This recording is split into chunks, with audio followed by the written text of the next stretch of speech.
Hey, everybody, this is Podcastforwe. Podcast for us as well as Podcast for you. We're your hosts, K-Dog and Ed Dizzle. We're coming at you live, but not really live, recorded, where we're going to do a podcast where we're going to talk about the cooler things. I know we've been on a bit of a hiatus, because life, it exists. But for those in the future watching all of these in succession, who gives a fuck? Time doesn't exist. As you can tell, it does not exist. Well, it does. It exists at all times at the same time, though, and differently for different things. And for some reason, we can't remember the future because it has already happened. Yeah, there's a whole theory about entropy and whether or not we could remember forward or backwards. But we never will. It's crazy shit. That's arrival nonsense. So I went to San Diego. It was fun. We all hung out. We should have did a pod, but we were too big. Dude, it was like every minute out we were there, doing but something. man, yeah, even when we weren't doing anything, we were doing something. Yeah, dude, we were like nonstop, and I was just like, fuck, man. Anytime there was no chill. The only chill we had was to sleep. Hey, did you react okay to the food after being in the mid north near the wall? Oh, dude, I don't know why, but I tanked it pretty good. I was like, Yeah? I'm ready. Yeah, dude, it was like nothing. I was not affected at all. In fact, I had expected to gain 10 pounds. I only gained like 4 pounds. Oh yeah, no, we actually ate pretty good because we were doing a lot at the same time. I gained like 1.5 pounds. I gained like 4 pounds, but I've already lost it by then, by now. So I'm already going back down again. So I'm like, fuck. We drank so much. It was all just liquid carbs anyways, Yeah, well, there's that. But I mean, I was eating tacos and quesadillas, even if I wasn't hungry. And that bulgogi fries, dude. Man, who invented? Yeah, who invented bulgogi fries, dude? That shit's the best. It's like, it's unreal. It doesn't taste like anything you've ever had before, and it's good. Like it's so unique. Like I've had bulgogi, I've had fries, but yeah, that's and they put a sauce on there that's not on bulgogi. Neither is it on fries, but the two together, it just worked. Yeah, it's good shit. We watched Shang Chi, which we'll get into later. But right now, the meat of our conversation is going to be the what if. We've been watching it nonstop, but we didn't finish the last episode. I have, but not Eb Dog over there. Yeah. Let me see. So we talked about the first 3 episodes on our last pod. So we're gonna go into this next episode, which I saw in San Diego. Oh, that's right. It was Doctor Strange. Yeah, Doctor Strange. And let's begin. Evil Doctor Strange. What'd you think? That was awesome. It was good. It was a good episode. I guess you could call him evil. I mean, well, he was. He's still the protagonist of the story, but yeah, he was pretty evil. He didn't mean to be evil. It's one of those you kept getting what you wanted, but you got what you wanted in the end. But was it worth it? Or it wasn't exactly how you thought you would get it. Well, yeah, because at the very end of the episode, so the episode is, for those who haven't seen it, spoiler, is basically Doctor Strange goes and instead of losing his hands, they say he loses his heart. Right. And so his girl goes and dies. The chick, what is Rachel Christine. McAdams? Oh, Christine. But hey, did Rachel McAdams play her part, or was it a different actress? Ooh, shit. I think it was her. Really? I think it was her. Yeah. One of the few main female parts to come back. Yeah. She did. I've been noticing that a lot. Come back. Yeah, a lot of them have been coming back. I think Natalie Portman came back for hers. Yeah, she did. I have a theory why. One was just about everybody. Oh, coming back? Yeah, everybody was in it. Yeah, that's for sure. But for her to come back though, I think that's because she's in Thor, Love and War. Love and Thunder. Whatever. She's Is Rachel McAdams in that one? No, not Rachel McAdams. Natalie Portman. That's why Natalie Portman. Back. Yeah. Rachel McAdams. I think she came back because she's probably in Doctor Strange too. I hope so. what would she do though? It's so antiquated, these characters. You know what I mean? Like it's okay. Let's get into this. So the way they were writing early Marvel, there's these characters that were just placemats. They're just there. Mhm. And it was the female characters. And then now after Endgame, it slowly shifted to the future's female, you know? And so now you have these characters that you've displayed in one area. And now what do you do with them now? Like, what could they do? And a classic trope, and I've seen this go the distance in these not cartoon shows, but these TV shows with superheroes like Arrow and the Flash, is they give them a role that doesn't make sense, you know? Like either they can do some powerful thing too, or they're the leader of the group or some shit like that. And it's like, fucking why? Well, I thought they did it right in What If, because she becomes a strong motivation for him. She's still a placemat. She doesn't do anything. She takes the place of hands. That's all she does. She's literally hands in human form. Yeah, but it's because it's a lot different than what it was in the movie. Yeah, it is in the movie, she was kind of like a little bit of source of personal conflict. She was just there in the movie, and Doctor Strange the movie. She's just there. She was there so that Stephen Strange could have that conversation about, you know, what's important, what's not important, and stuff. And without him talking to himself, he's got to have somebody to talk to so he can. It wouldn't make sense for him to talk to his hands. Right. This one's a lot more interesting if she would have had that conversation with him. Like, if they would have had a chance to have that conversation about, would she have wanted him to bring her back or something to that effect? You know? Really? But I mean, we still don't know what they're setting up. You know what I mean? I hear you, but you should be able to set up whatever on that. What my not argument, or just a statement is, what do you do with this female character that doesn't seem like she's just there? Because really, that is exactly what she was there, placed in that movie. See, the thing about Iron Man is they did a Pepper Potts, and guess what they did with her? They gave her a fucking suit. And then well, see, it's really hard to write a character that's not the main draw, but make them matter. The one of the main ones that comes to mind right now is Ant-Man's daughter. Yes. Really good character. You like her right away. You care about her. You're worried about her. It makes sense though, because she's the actual hero, and Ant-Man's really the sidekick who happens to just help out.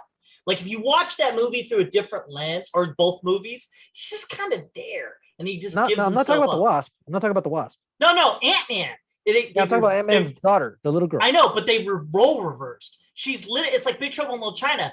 Literally, the main character isn't the hero. It's usually it really does. If you watch it, he's more like a sidekick, and then who happens to get lucky, right? It does things, but like a sidekick. And then like she's really the main hero. It's as if your sidekick helped you out this one time. Are you thinking about the Wasp? Ant-Man and the Wasp. Ant-Man himself, the character. No, I'm talking about Stephen Lang's daughter. I know, and that's what I'm trying to get at. Ant-Man, the fucking goofy guy in the movie, he's just goofy. And like she trains him, and she's still kind of like more heroic than him. And I know you're talking about you're talking about the Wasp, right? Yeah, of course. No, I'm talking about now the Wasp. The Wasp is a hero character, so it makes sense for. I'm talking about Stephen Lang's daughter, Cassidy. Yeah, the fucking Wasp. She is the Wasp. Fucking idiot. She is the Wasp. What is she? Give me your Marvel card right now. Hand it over. Oh, you mean the daughter of? Oh, okay. I was thinking of Hope. My bad. So you're talking about? Yeah, and I was saying Stephen. I messed up. I was saying Stephen Lang. It's not Stephen Lang. It's God damn it. Ant-Man. Yeah, Ant-Man, the new Ant-Man. Okay, not the old his Ant-Man. kid. What about his kid though? I don't get it. So that's a character that's not just there, but is more there than somebody like Christine was in the Oh, I see Stranger what you're Things. saying. No, I don't think so because I think my point. You made my point even more clear. I literally forgot about the daughter. And then we were starting. I was like, "What the fuck? Oh yeah.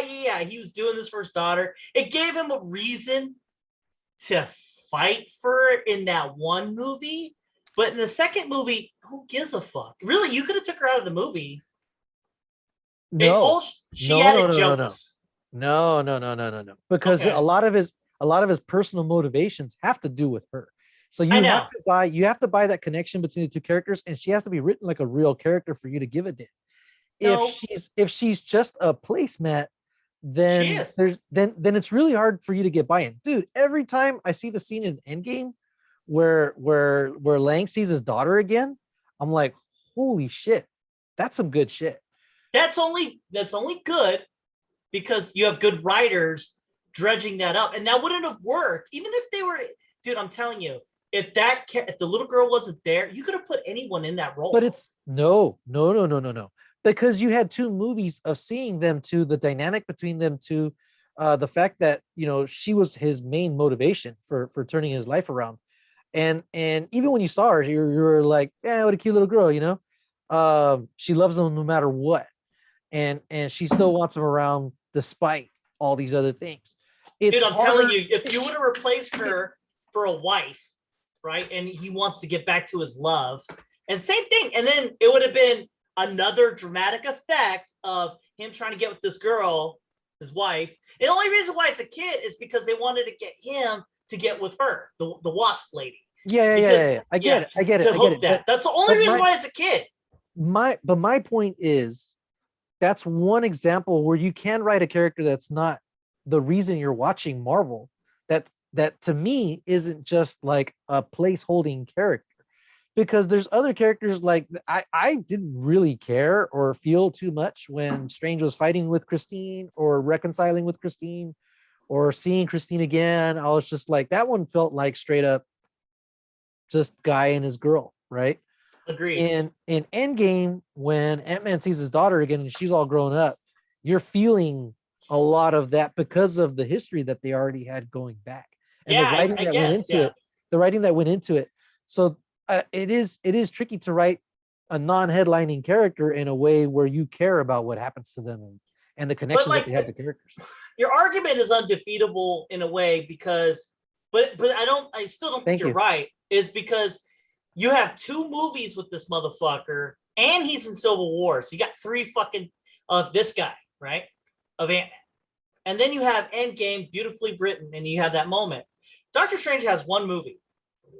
So if you just had Ant-Man 1 and then you have Endgame, that moment would have been so impactful. But Doctor Strange has one movie. And the problem is, doesn't fucking matter.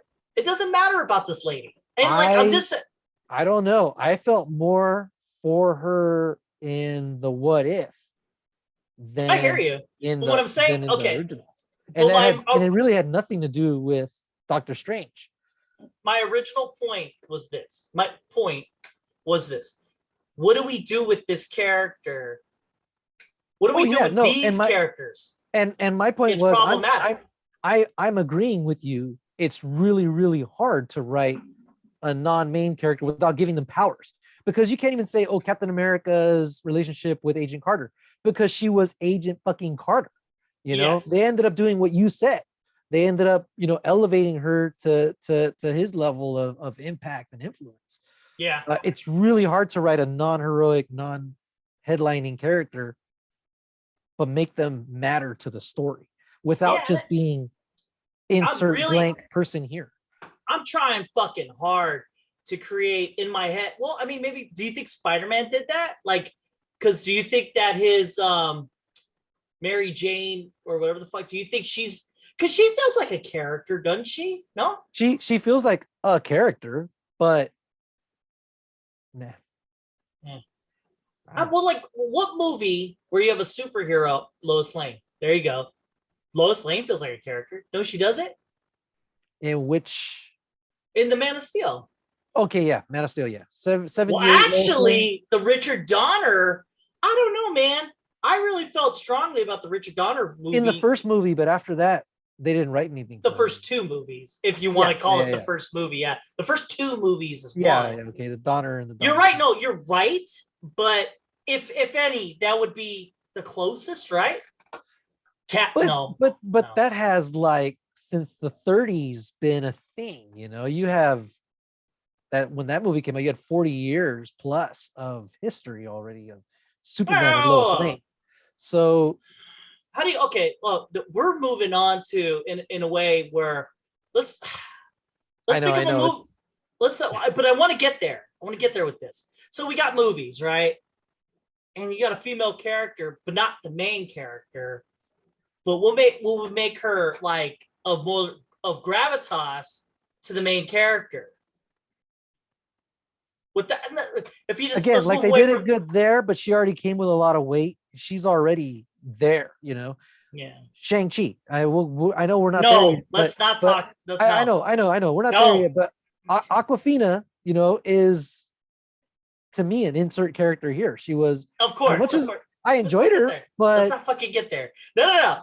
Let's talk about other movies. We're talking about insert characters here. I know. Let's characters that don't really have weight. Let's move from superhero characters because, I find it that no matter how far we look, all the women characters of the love interest or whatever are just there.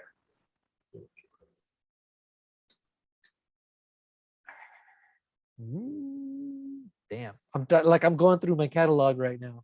I would say Pepper Potts though worked until she became a super.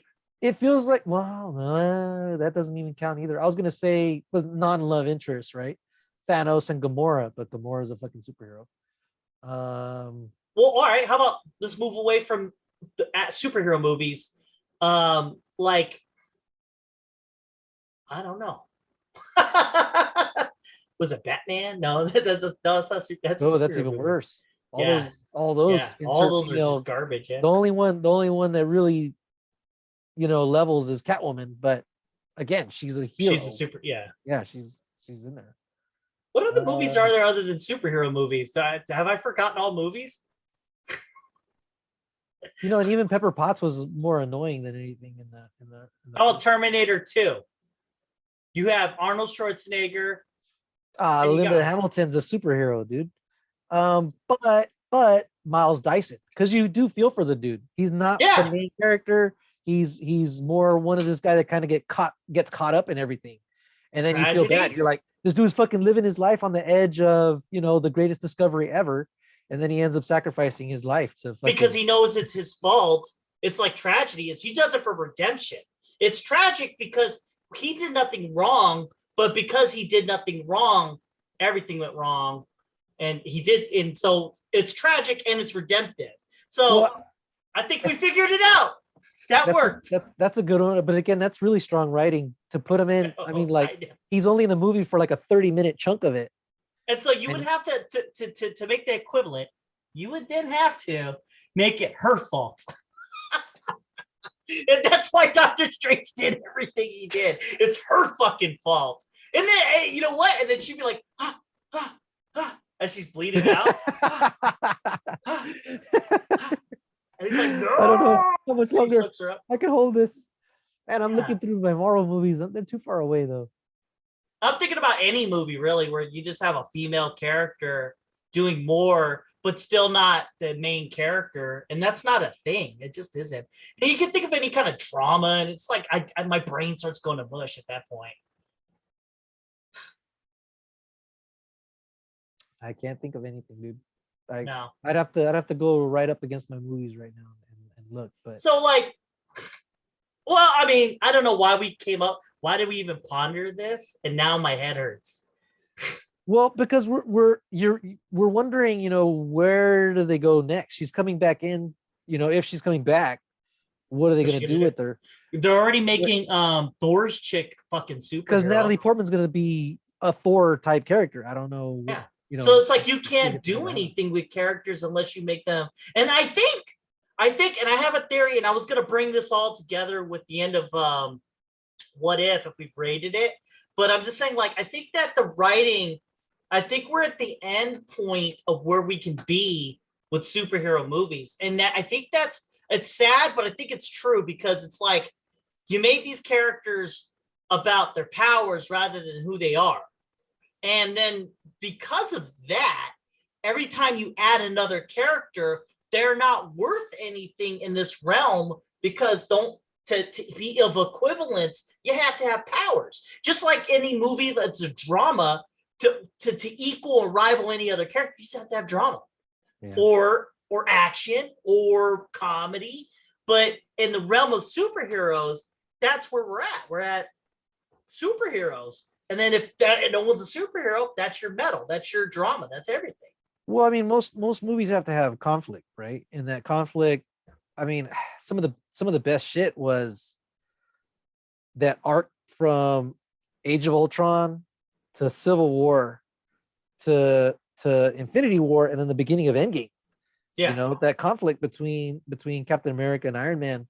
You know, you start seeing it more and more, but it's not like it's not used as a gimmick, you know, oh, funny conflict or whatever. It's real ideologies coming against each other, and, you know, kind of put an audience in a position where they got to pick between one side or the other, really.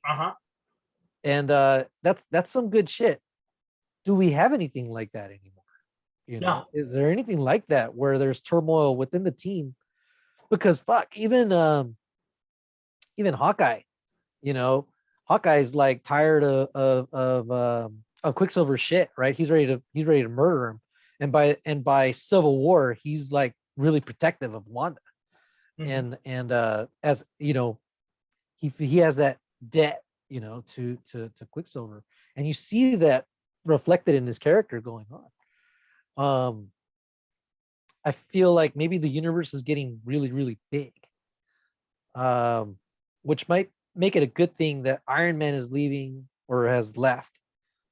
I don't like this idea of replacing him, you know, him or Thor, or because then it just gets too saturated. You know what I mean?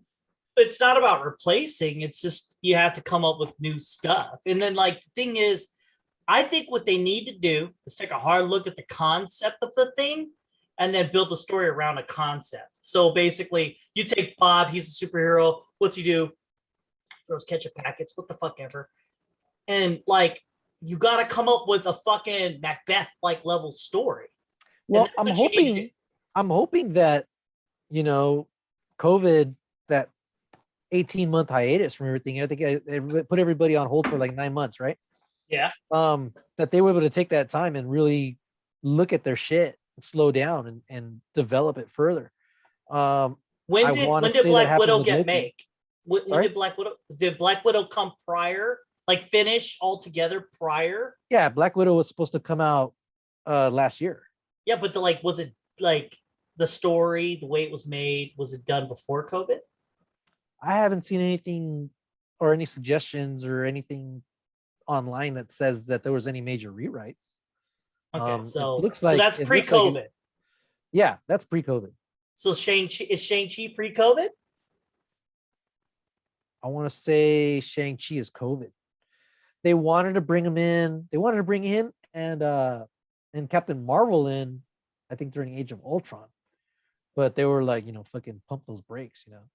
But well, anyways, let's get back into Doctor Strange. That episode was okay. I mean, it was cool. I see that they used tragedy in the sense of, like, he got what he wanted, and then she was afraid of him. So the road, you know, he shouldn't have traveled. What'd you think of that episode other than it was cool? I mean, like, story-wise, like, they added a fucking guy for no reason. Like, he goes into, like, you didn't need that. Is that somebody from the universe, though? Or is that a character they made up? I don't know. We didn't look into that. And we're not. Is that somebody that's going to matter later on? So do you think that's what it was for? Because it did feel kind of like, think about it. He could have been used. They could have put somebody else in that spot. And it even if you killed the person off, it wouldn't matter. I mean, he dies in the episode, but so that version of him dies. Yeah, And we don't know what that dude's powers or abilities were. exactly. Maybe death Exactly. is just a step in something else. I don't know. Right? Yeah, so I hear what you're saying. Either he's somebody, but if he's nobody, that's trash That would episode. suck. Yeah, that would suck. If they don't come Yeah, back you're to right. it and explain who he is, because he does exist in our universe, albeit thousands of years in the past. Yeah. Right. But I thought it was I thought it was interesting. It left me with a lot of questions. It's a one episode, right? Why would he be so willing to go ahead and help Strange and see him progress through what he was doing? Yeah, because he was maybe the first few things, like why you eating all these bad guys. What's cool is that they referenced in different things. So in the Captain America one, or Captain Britain, she I think she goes into the portal and fights that octopus thing, and then in Doctor Strange he takes one of their tentacles. So that's kind of cool that they linked it, but they didn't go any further than that. Yeah, well, I mean, we don't know. I mean, that is somebody, but Yeah. At first I thought maybe all the episodes were going to be within the same universe, but no, They're different. No, they're they're all clearly different universes. Well, some of them could be in the same, but there's different universes, right? So You could be right, but I'm pretty confident they're different universes because it makes sense with the theme. It's like why keep them some and not, just right. you got infinity what ifs, which brings me to a problem later on. But all in all, I thought the episode was pretty good. It's one of the good ones, very visual, stunning. I like the fact that Evil Strange won. It makes sense that he would beat his better self because his better self wasn't fucking absorbing things. You know what I mean? And to have the power to change a fixed point. Well, and the other one had thousands of years of doing this too. Yeah. So he had been doing it for a while, and he's able to save himself from the destruction of a universe. Yeah, that's how powerful he destroyed a universe. So he has that level of power.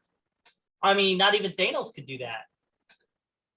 It took everything to destroy half the universe and then to destroy the stones themselves. So think about it.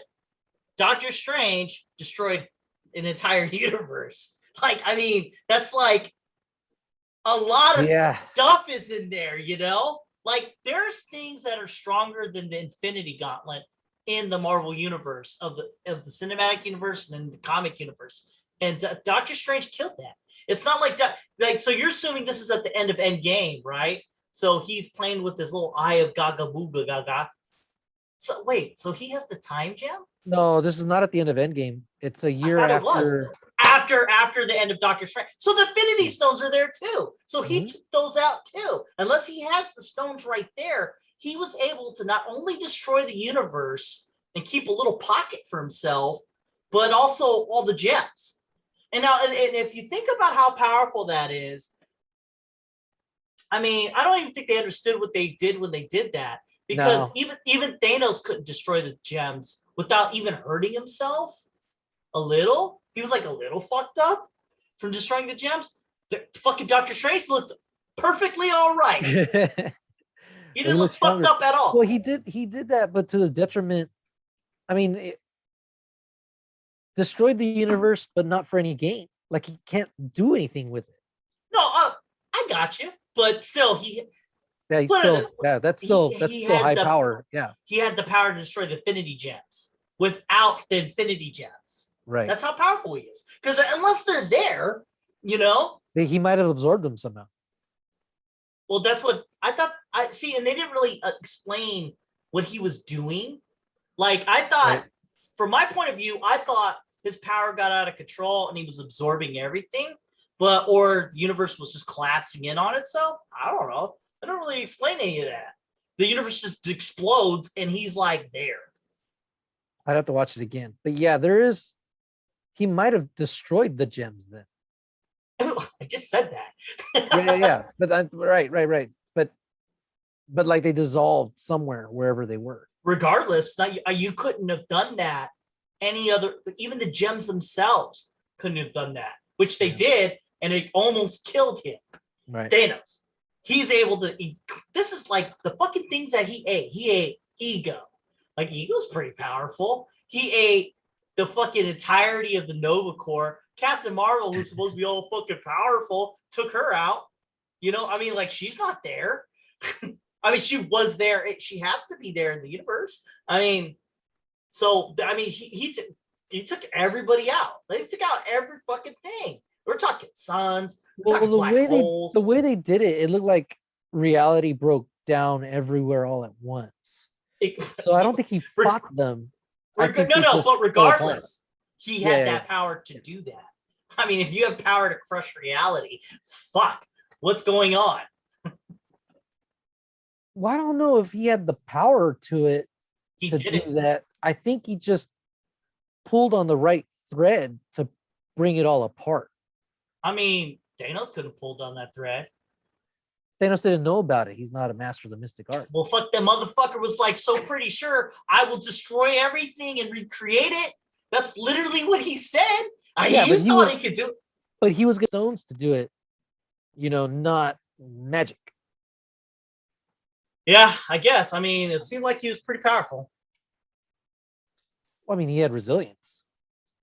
I don't know, man. Destroyed an entire universe. He's all by himself. Just saying. What was the episode after that?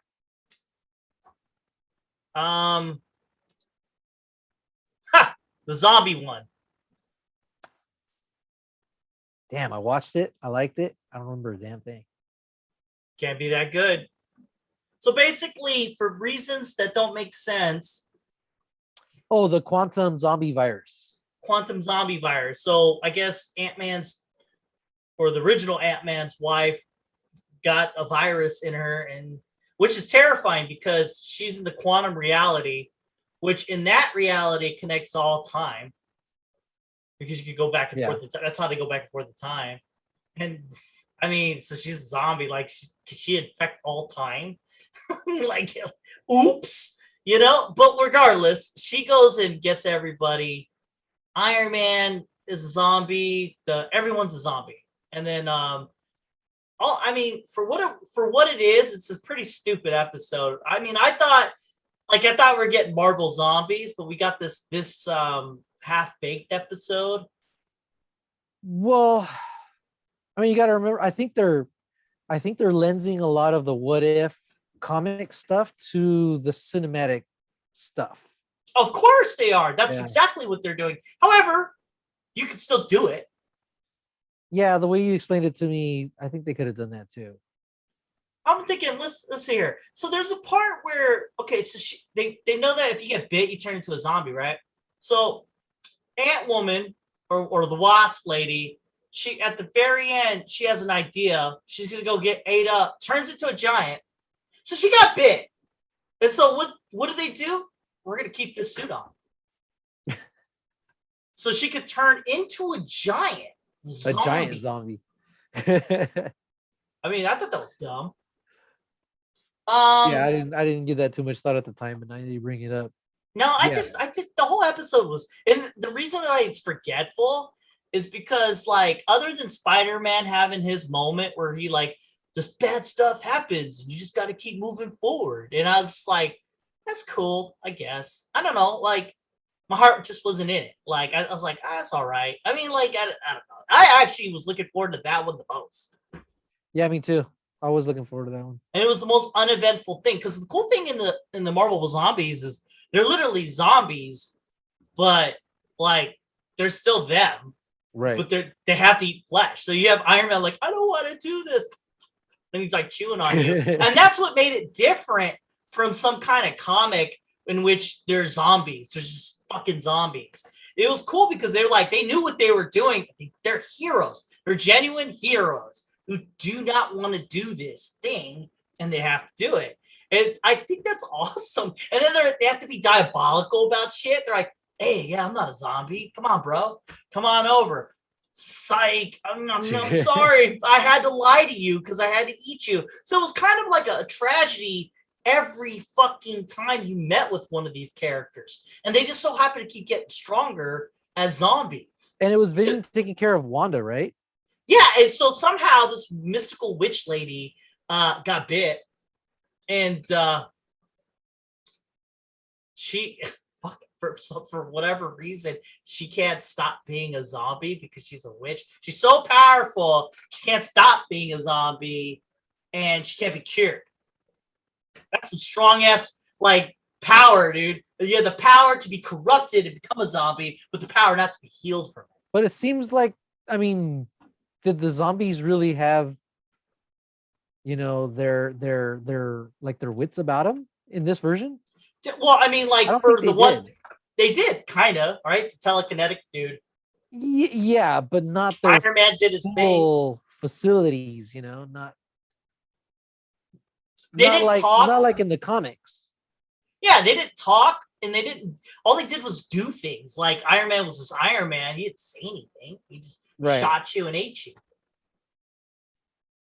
Right. They didn't really show that they could think.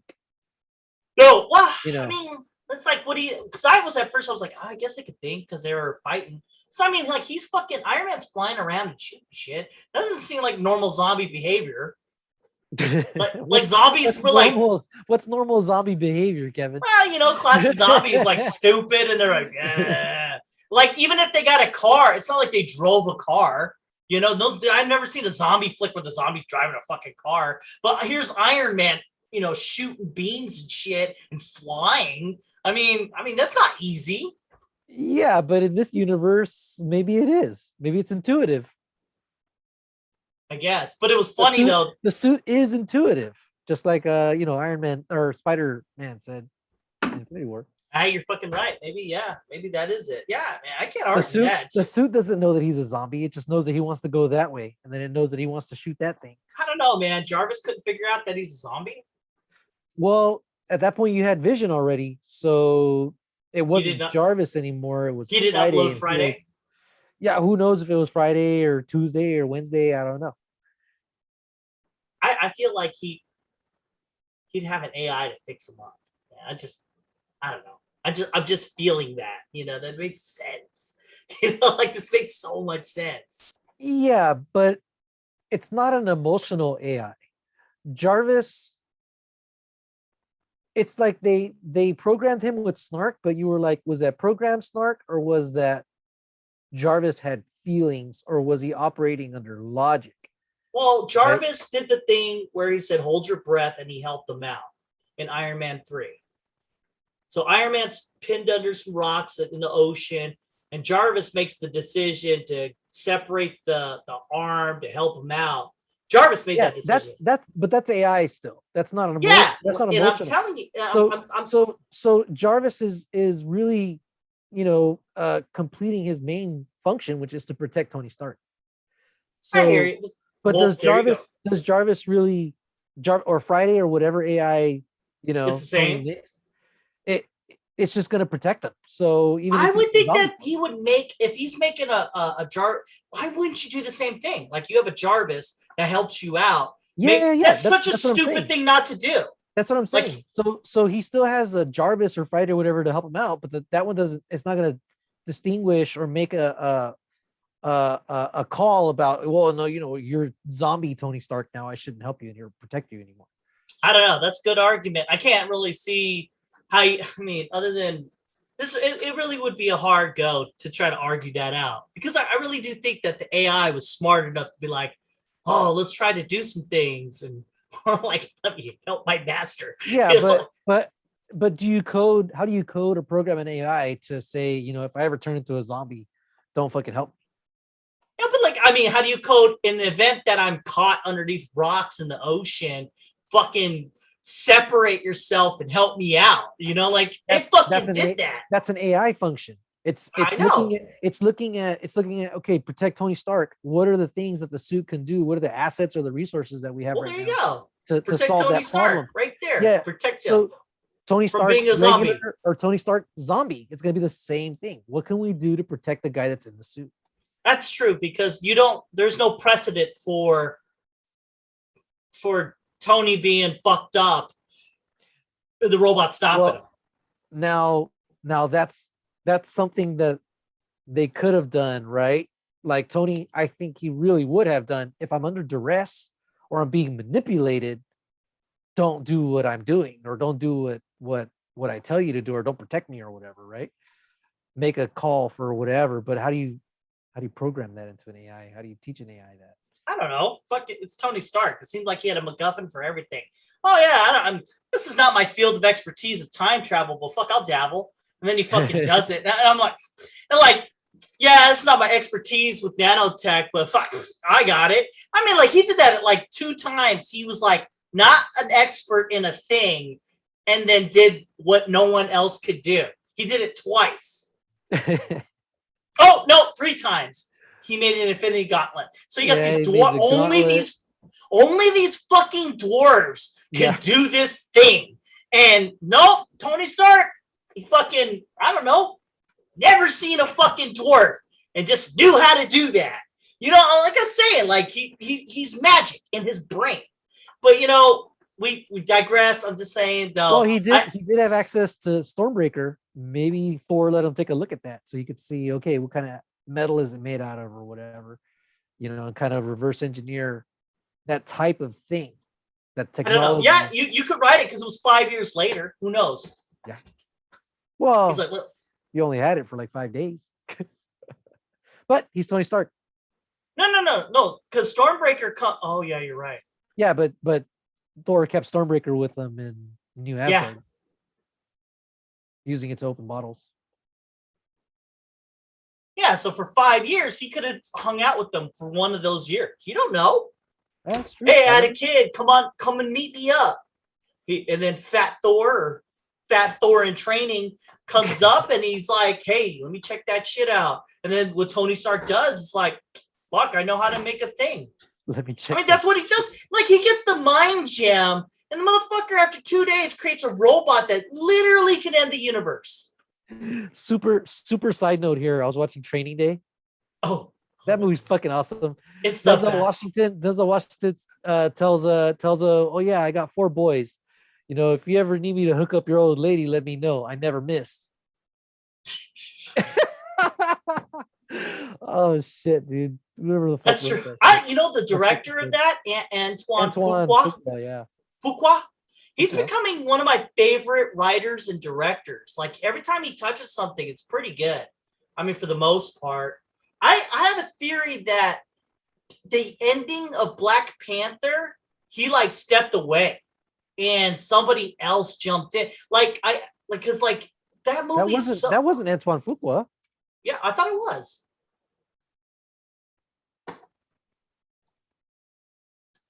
Yeah, we're both looking now. It says, is Antoine Fuqua still alive? Yeah, he does shit. He did that police thing. Oh, all right, everybody. So what we did was we looked it up and found out yet again I am wrong. So I found out that I was wrong. That's how that worked out. Oh, and he's dead, dude. Antoine Fuqua is dead? No, I'm fucking. I made a bunch of shit. I swear, I thought like this is the guy. Didn't he make? Hey, I think he made what is it? Training Day, Equalizer 2, Equalizer 2, Magnificent 7. Yeah, these are all movies I like. Olympus Has Fallen. Isn't the Sun? Hey, that's a good movie. See, Olympus Has Fallen is pretty good too. He made Olympus Has Fallen? Wow, that's a good one too. Go back to Afghanistan. That was the first one, right? Yeah, I think so. That was a good one. No, I don't think so. I think that's the second one. Olympus Has Fallen? No, Olympus Has Fallen is the first one. Yeah, but the second one where he says, go back to Afghanistan is the second movie. Yeah. London Has Fallen. God, those movies. They need to bring those movies back where they don't give a fuck about any wokeness, you know? That's the best, dude. I think that Gerard Butler could have got away with punching the woman. He said some fucking harsh ass shit, dude. I was just like, yes. You know what was a good movie? Unchained? No. Unhinged. And I was like, that's such a good movie. That's such a good movie. It's funny too, because people are like, fuck this movie. And I was like, you guys suck. This movie sucks. It's It's not like I like the character, and I do like the character, but I mean, as in, it's not like he's the main guy and I'm rooting for him. It's like what? It's so bad, it's good. Like Cry. Is it Cry? No, Little Shop of Horrors. The guy Martin Stewart's like this fucked up bad guy. He's so stupid. He stole a popsicle out of a kid's mouth, ate it just because I'm bad. And I was like, oh shit. Okay. Well, anyways. Where were we at? We were talking. What the fuck? We're on Thor? zombies. What's the next episode? Yeah, totally. I didn't give a shit about that zombie one. Oh, that's a good one. It was the Killmonger one. Yeah, that one was good. Okay. It was good. It was really good. Dude, that shit was good. He's like the best villain ever. Well, he got to fight Tony Stark. Yeah, he had strategies within strategies. Right.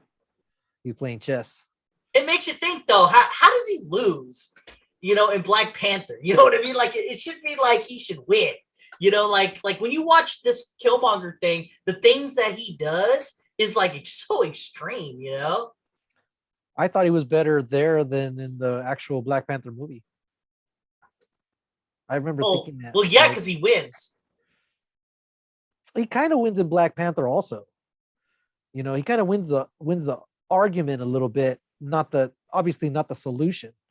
No, he wins all the way to the point where he gets everything he wants. He becomes the king. Then he initiates the final plan, give guns to black people. But I mean, like, for the most part, he got all the way. And then, like, of course, it gets fumbled up because the guy he thought he killed comes back. Right. And, like, he didn't see that coming. So whatever. For whatever that, I mean, he pretty much got what he wanted. I mean, like, not many villains can get that far. Not like you watch a ton of shit. There's not many villains who get that. He literally was dreaming of the point of getting to become king of Wakanda, and he does. And then he goes to initiate his final plan. I mean, that's pretty good. I think that's pretty good. Well, then he gets pretty close to doing it again. Well, actually, he does it again, right? Yeah, he actually does. In a completely different way this time. In a different way. It's like all roads lead to him ruling Wakanda. It was kind of, I don't know. It was kind of weird, when he's in the other plane and he's talking to Chadwick Boseman, and that's him. Oh yeah, it is. Yeah, like he's dead there. Yeah, dead. He's dead. Yeah. That was but nothing comes to fruition and that's why that was kind of bad. Like, if that deserves a two-parter, because like, so Chadwick Boseman or like Black Panther says that it's hard to keep a thing or something like that, right? Which is kind of funny because the thing he says is it's hard to keep that power, when it's power gained like the way he did it, right? It's hard to control. Which is funny because that's what he does in the first movie, and literally it goes out of control. And like, if he had just chilled just a little bit, I think he would have, instead of just give guns to black people, I think he would have won. Yeah, like, I mean, it would have been like if he had given everybody a time, and done some shit for people, and then gained their confidence, and then because he takes over, and it's his right. Everyone seems to be down for it. It's almost like in the what if he does it the way he should have done it the whole time, because he bides his time earning people's confidence and then moving up, in the power structure. Yes. Tony's confidence, gaining everybody's confidence in Wakanda by fighting alongside them, even though he's the one that made the fight happen in the first place. They don't know that. Yeah, he was doing things in a way to win hearts and minds throughout. Oh yeah, and he does. So it gets to a point like, unless they have some kind of smoke, and that the ending was so cheesy too, because it's like you got that smart lady, and then you got Pepper Potts at the very end, and Shuri's like, look, I don't think this is the way. Like, she's just suspicious of it. Yeah, I was okay with it. That's why I'm saying it deserves a two-parter, in the sense of like, we gotta see how he falls. But I feel like they did a J.J. Abrams thing, though. I don't know that they know what they're gonna do with that yet. I agree, but like, you got this guy who planned all this shit. Iron Man, one of the smartest guys out there, who like fucking just touches a thing and knows it. it seems like. He goes against him and he beats him. And I'm like, whoa.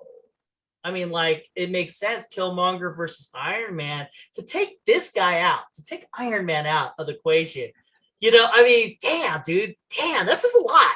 And fucking Shuri and Pepper Potts, they're going to go figure it out. You would think that he would have accounted for Shuri. Like, I would have had her killed or something like that. Like, I was expecting Shuri to be like this. Time to die.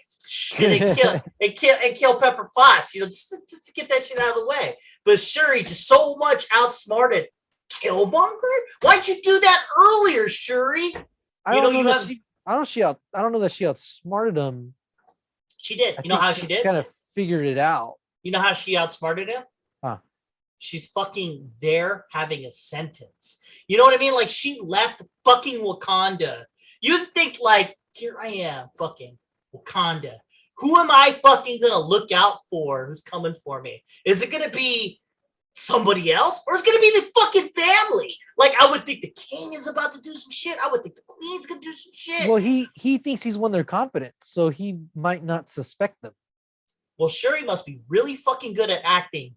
You know what I mean? Like, not the actress, but Shuri herself. Yeah. The character, yeah, right. Yeah. He just didn't fucking see the sister doing anything. Like I would have had her in my pocket in some way, shape, or form. Well, we don't know how she snuck out either. You know, we don't know. Yeah, that's true. Well, that's true. You got me there. It's a TV show, one episode, 35 minutes. They got to do shit. I don't know, man. Really quick. Yo, you had fucking Killmonger get all the way to this point, but like he just didn't see Shuri. I just couldn't see that. I mean, if it was Black. Him making all his moves is more important than knowing how Shuri got out of Wakanda to go to Los Angeles. That's neither here nor there. Oh, yeah, it would be for Wakandans to leave their fucking country unless they're a spy. I'd be kind of confused by that. My chief architect of stuff who takes vibranium and fixes spines and shit. So you got this fucking lady who's super smart. Was she already doing that at this point? Because she's only like 12 or something at this point. She's a lot younger in this one, and it makes sense because her character. It's 2008, not 2018. I would, you know what? Okay. What you're saying is correct. She is younger technically, but the way she's drawn, I felt like she was the Shuri of the Black Panther at that age. Right, because they want us to look at her and think, "Oh, that's Shuri," but even her voice, they modulated it to make her younger, and her stature is way shorter too. So I think you're just saying shit to fuck. I think you're saying shit to support your argument. You know what? Even better. She's not at the same age or level. What actually makes it harder to believe that a kid her age would be able to just leave Wakanda and go to the US. But maybe she said she was going to Disneyland or something. I don't know. She's a genius. So I mean, no, you know what though? Like it would be. I'll tell you what. I'll use your own logic to create a different point. Maybe that is our Shuri of this age, and that's how much time has passed. So we're giving her the time to plan and plot and see what he's done. Because, like, it doesn't seem like he has a plan yet, but he's fighting his... Even if you say it took 2 or 3 years, that turns it into 2011. So that makes her still 6 years younger than when we saw her in Black Panther 1. Fuck it. We could go the distance. Regardless, you could say she's like fucking 30. Who gives a fuck? You know what I mean? Like, you could say whatever, because we don't know when she shows up at Pepper Potts' fucking place how old she is. It doesn't really matter. It doesn't matter how long this time took. You know, we know what his plan is. Give guns to black people and then take over. Well, we don't know that. He's taking a totally different tack now. Well, he literally says to Brody, "You're wearing the outfit of our oppressor." And yeah, no. I think his motivation is still the same, but I don't know that his plan is the same. Yeah, you're right. It's not just give guns to black people; it's take over the world and subjugate white people. Probably, yeah. No, that's the plan. I mean, his black people were enslaved, and like. You know what's funny? What's really funny about that is he's fucking right. So you've got like Africa and you have Wakanda. Now, They have records going back thousands of years. So it's legit. So when his dad knows this shit. Like they got records. They're smarter. They're just advanced. So they have like detailed records of these motherfuckers get captured. And then like in America, you can make a narrative and say there's black people everywhere. There's this, that, and whatever. But from the Marvel universe, you literally have Wakandans, the black people of Africa, the first peoples, and then you have them spreading out and then being enslaved. And so his dad, his actual dad is a Wakandan prince, and he knows all this shit. So when he's like, these motherfuckers enslaved all these people, we need to help them. That shit's true. So bringing it back to him, the Killmonger, he's seeing himself as oppressed, and he knows it. It's not like a what if for him. It's the truth. Right. And with that truth, he's really trying to do something. He's trying to change our fucking world. That's unreal. It's unreal to change it though, because it's already the way it is. Yeah. I don't know how old their records are. They have to be. I mean, like, because they're so far advanced. Yeah, I mean, but who knows, right? They probably just had better weapons maybe at the time, and they were able to defend themselves. They weren't. I don't think they were building like spaceships or computers or anything. Well, it didn't seem like anyone was fucking arguing this point, like they got enslaved and shit. You know what I mean? Like no one's arguing it. Everyone's like, yeah, that happened to our brethren, and like we know. I mean, we know it happened. We know. We do, but you have narratives in America right now that dispute that and kind of muddy the water, and so like it gets to be a thing in which you could say, oh yeah, well. They were princes back then and they enslaved white people. I've heard these stupid names. Your audio cut out.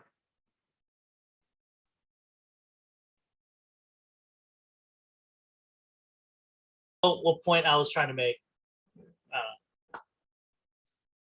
You were talking about how good racism is and how racism and slavery. Well, from the point of view of a Wakandan, of the guilt of a Wakandan that's like seeing the world the way it is.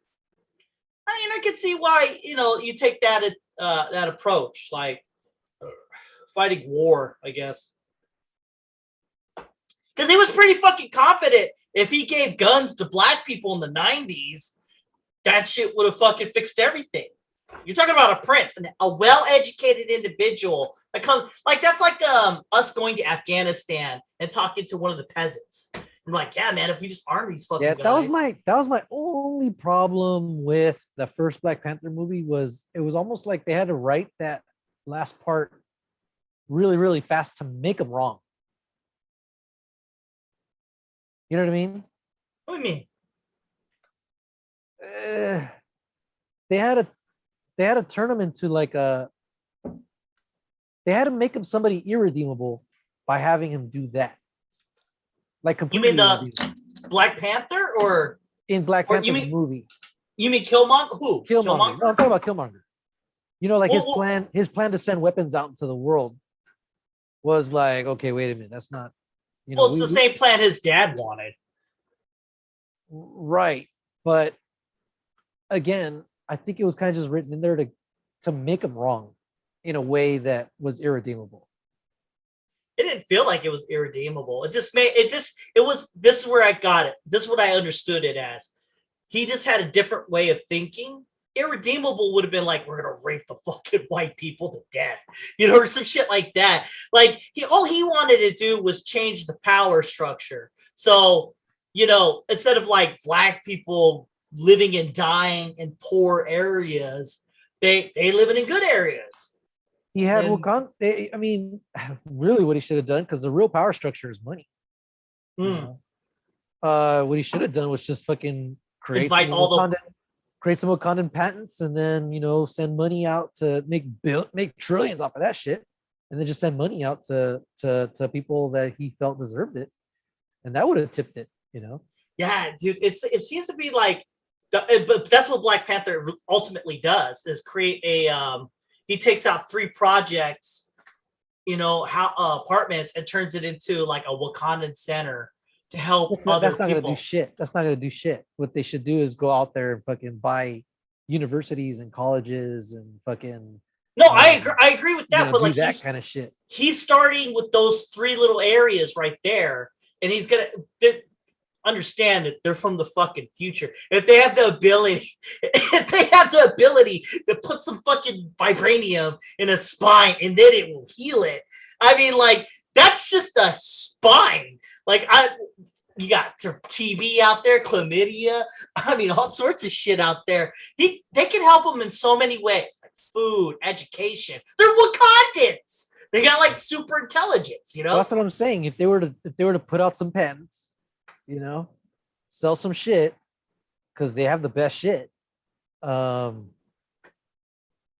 be an economic power, man. Well, they are. No, they already are an economic power because they have vibranium. Right, but they weren't using that power. They weren't imposing it on the world. That's what I know. Isolationism. You're right. They're starting with 3 little projects, but yeah. What's happened since? Really, it should. We don't know. We don't know. We don't. Well, actually, Winter Soldier. Not Winter Soldier. Falcon and the Winter Soldier. Yeah, Falcon and the Winter Soldier.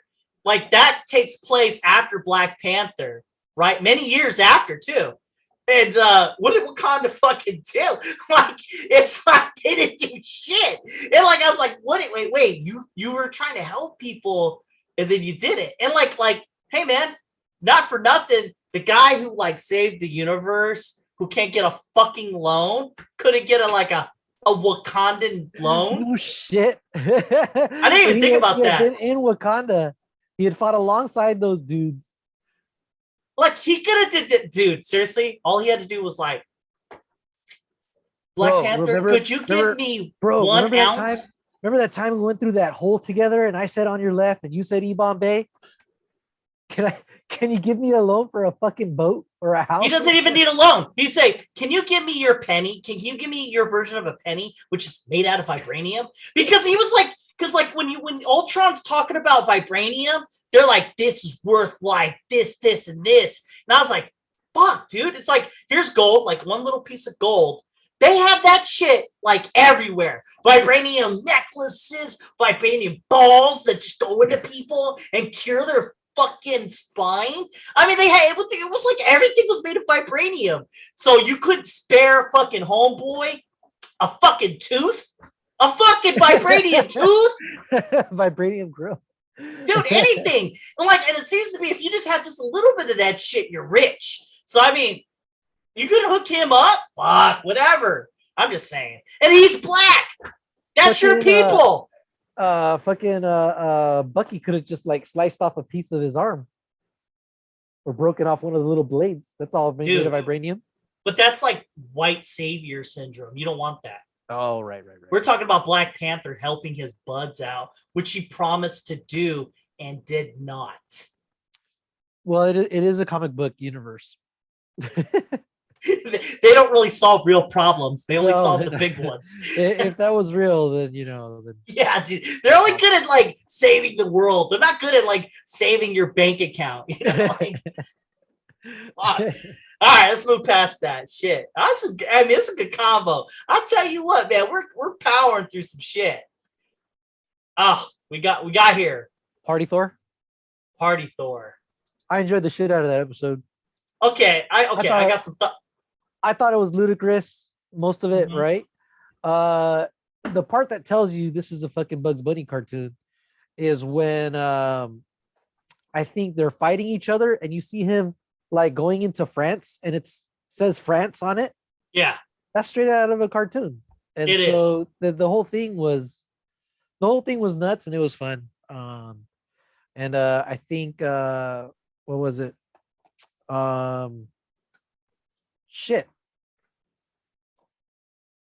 Caravan of Garbage, those dudes nailed it when they said this is probably like the last feel-good one before we get into like the shit is hit the fan territory. Well, the whole of the Marvel What If has been dark. I notice, and it makes in stark contrast with the actual Marvel MCU. Most of it's kind of lighthearted, even the bad stuff. And maybe that's by design, or I don't know. But when I was watching the Thor one, I was I was getting this feeling like, is this it? Like, did they just stop writing? Like, because like it was like the What If I thought was an opportunity to see something at a different angle and then write better stories. When you're watching the Thor one, although I did find it amusing and I did enjoy it quite a bit, I just thought like it was a wasted opportunity. So Loki's not alive, and so Thor becomes a party animal and destroys planets through No, partying. Loki's not around. He's alive, but he's not his brother. He's not his brother. Yeah. Yeah. That's kind of it's almost like looking at, a single child versus a child that has to learn to share and get along with other siblings. Yeah. And then how do parents treat that child too? Did the in this universe, did the parents say, no, we just want to have an only child so that we could spoil them? No, that's not what happened though. It's he didn't raise the kid. What was Odin's motivation in this universe for not keeping Loki instead of giving Loki back to the Frost Giants? They just gave him back, yeah. And I guess since they had that peace accord with each other, I guess they had their kids hang out with each other, and that's why they're bros. Bros, not brothers, right? Yeah. I don't know. I think they didn't read this. They didn't watch the movies at all. And because all right, so why does Odin take Loki? I don't remember. Why does he take Loki? So he takes Loki for two reasons, and it's complicated in a way. He takes Loki so that he can foster a peace. So as he's raising this kid, he would then be able to manipulate him into being a thing for him. But then over time, he grew to love Loki and decided to go against it, and then was peaceful towards the bad dudes just because. The blue guy, knowing that he could be taken out at any time, doesn't even want to fight, doesn't want to start any shit. Odin being like, well, fuck, I did a pretty shitty thing 1,000 years ago. Let's not talk about it. And that's what really primarily makes Loki so fucking pissed. Yeah. Is that he finds out after the fact, and because he's so intelligent, he's his own worst bad guy. He starts manipulating everything Thor says, even though Odin's like, fucking, I love you, and he can't explain it because he's not as smart as Loki.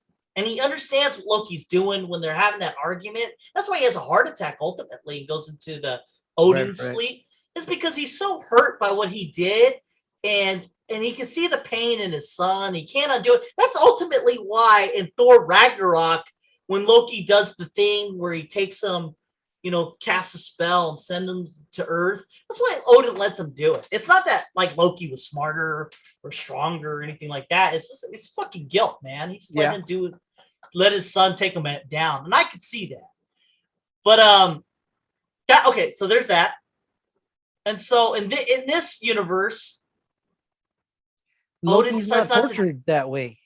Yeah, but he doesn't do. Why the fuck are they not at war? He still brokered a peace because he gave Loki back. He had him, but he gives him back. No, he took him, and the peace that's how he made peace. You couldn't attack him because he had the kid as hostage. Yeah, well, in this one, he just brokered the peace in a different way. I guess. I mean, like he gave his son back. Well, something happened along the way where Odin was like, "Hey, man, I don't really want to go around fucking killing people anymore." Because of course, yeah, that's different. In their history, that's what he was all about at the beginning. But they made the change. The what if is specifically he just instead of takes the son and then gives him back. And then that's okay. That's this. Everything's good. Well, again, like you said, was it Joffrey? Yeah, Like you said, Joffrey knows he can get his ass handed to him at any time. I guess. Then what? I don't know. All right, you stole the kid for no. You Like, stole what's the the kid for point, no you know? reason. Yeah, I don't. I But don't get again, it. you know, even then, Odin does whatever he does and says, "Hey, let's have peace and let's have our kids have fucking play dates so that they can grow up as friends."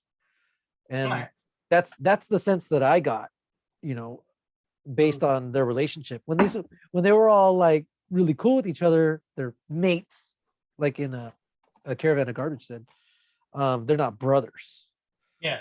And Loki, again, he doesn't have that emotional trauma of having been lied to his whole life. Yeah. Really, he got to be, you know, The thing he wanted to really a be. high status. Yeah. Yeah. Oh yeah, that sucks. So there's no conflict there. There's nothing there. Wow, it's like a happy Loki. Ah, that sucks. That sucks. Just thinking No, about that that's doesn't pretty. suck. It's just another Loki. I mean, but No, but he's like this Loki's truly tortured. Just the newer Loki. oh yeah. That's what Yeah. makes it more interesting. Oh, of You know, course. But I'm but it's saying for the interesting. character. It's still interesting to see. Okay, what would have happened if he had grown up as a frost giant? Seems like You a know, good life. seemed like it seemed like he did okay. You know, and then with Odin kind of having brokered this peace between them, you know, there's trade or whatever and diplomacy, and they team up when there's threats and shit like that. So, you know, they grow So up as friends. let's talk about brass tacks. Marvel versus Thor. What do you think about that? That was fun to watch. It was fun to watch. Thor is not at full Thor power. I was thinking that too. He doesn't and, have Stormbreaker. And again, you know, if they have brokered this peace with the Frost Giants, that means that they haven't been fighting them. They haven't been. They've been helping each other. So he hasn't really been tested the way he was, the way we see him at the end of fucking Infinity War. But he, you know, thousands of years, even 1,000 years, man. Let's just say 1,000 years. Yeah. But in the span of about 5 or 6, his fucking mom dies, his brother dies. He loses No. I'm talking. No. Yeah. I hear that. He gets his sparkly powers where we figure out, or they write or retcon or whatever you want to call it, that he has these powers but just needs a conduit to channel it through. All right. So you're saying Captain Marvel? I don't know. I just think that Thor is stronger than Captain Marvel. I think so too. I think he should be. Also, because Captain Marvel is not an Infinity Stone. She's like somebody that was imbued with power by it. You know, I think that too, like the Scarlet Witch, right? And I think that they're powerful, and what would be more powerful is a person who's using a stone, right? Don't you think? Right. And then past that would be the Infinity Gauntlet. And so, but it doesn't feel like that's a thing though, because like when Captain Marvel arrives on the scene, she's like a MacGuffin, man. It seems like she's always more powerful than everything. She is, but she's not more powerful than a stone. Because even she could fucking Thanos hits her with the Power Stone. He pulls the Power Stone and punches her, and she can't go up against it. But she survives it. She does, but she can't withstand it. Like she can't. She can survive the power of an exploding planet. Oh. Because that's what the Power Stone does. It touches anything it touches, explodes a planet. Yeah. And this is just like a central, like basically Ronan. What the fuck was his name? Was it Ronan? Ronan the Accuser. Yeah. Yeah. So Ronan the Accuser, literally, they make a point to say this. If don't let him touch the surface, it's over. The world is over. But and he's using the staff though. But he's using the staff as a conduit to do the thing. Fucking be it. So you got Thanos, right? Who is infinitely stronger than fucking whatever Ronan the Accuser, and he's using pure glove gem punch. I mean, talk about holy shit, and she's still alive. Well, again, she is powered by it, so I don't know. She's powered by the space gem. But the thing is, I think something that they've done in Marvel is that objects have ways of augmenting or controlling the power of something. Of course. I give you So that. Stormbreaker augments or channels Thor's power. So does Mjolnir. The gauntlet, that, and then the one that Tony makes, that's because they can't just hold the stones in their hands and say, all right, But they need Thanos to can. have something. They need to have something to channel that power. But Thanos can. He can, but it's not the same as if maybe if he'd poked her with a staff, he'd have fucked her up. Like I don't know, man. obliterated her. I was getting the general impression when he fucking hit her with that power stab, it was the power of destroying a planet. Well, like I'm pretty confident Thanos is good enough to do that. No, because he's not able to channel that power with his bare hand. He needs the Infinity Gauntlet to do it. No, he needs the Infinity Gauntlet to channel all the stones. Yeah, or Ronan needed the staff to be able to channel that. The one stone. They also, the Soul Stone was channeled through that other staff that Loki was using too. They Not built the that Soul staff Stone. to be able to control Gem. Oh, sorry, yeah, Mind Stone. No, and here's the thing. Vision, he could channel the Mind Gem. But he's a thing. Yeah. He's a worthy thing. He's like this weird thing. He's a thing he's worthy, but it's because of some weird combination of things. But he's still a thing. Okay. Thanos is holding the space gem in his hand. No problem. Yeah, but he's not using it. He doesn't just like clutch it and say, all right, let's go over here. No, but if you touch the power gem just by touching it. Oh, he's different. He's a Titan. Yes! He's at a power level that he can hold it. But exactly. But he still needs a conduit. Otherwise he wouldn't need the gauntlet. No, because guess who didn't? Otherwise he wouldn't need the gauntlet. What does he need the gauntlet for? No, to hold all the gems. He could just fucking hold them. Why does he got to have a fucking dwarf do it? He could put him in a fucking sack, put him, just drop him in there and then snap his fingers. Peter Quill destroyed Ronan with the fucking gem, but he had people helping him to harness the power. Yeah, but they didn't have a fucking tool. They had them. And again, they just like hit him, and he's just a person. He's not powered by a power stone like Captain Marvel. And you got you got a Titan. Ronan's not a Titan. Ronan's not a Titan. No. And you got a mad Titan. Like I'm saying, if fucking Peter Quill, with the power of his friendship, can fucking hold the stone and shoot Ronan. Also, he's part not celestial. What is he? Oh yeah, he's part celestial. Part celestial. Well, I don't know, man. I'm feeling he's like part celestial because at the end of the movie, talk about he is. He's there's half something celestial. weird with you, which is why you didn't die right away when you first. No, we know this because he's half celestial. We know this. Yeah. Right. No, Thanos is like I'm feeling like celestial level. I'm just saying, I'm feeling that. So you're dividing from the movie. Yeah, the comic book. We're talking movie. I'm feeling like he's at that level because Ronan the Accuser could barely hold the power gem, puts it in his fucking hammer, kind of good to go. It seems to be that Thanos, it didn't bother him one bit holding that goddamn gem in his hand. Yeah, no, he's different. He's at a different power level.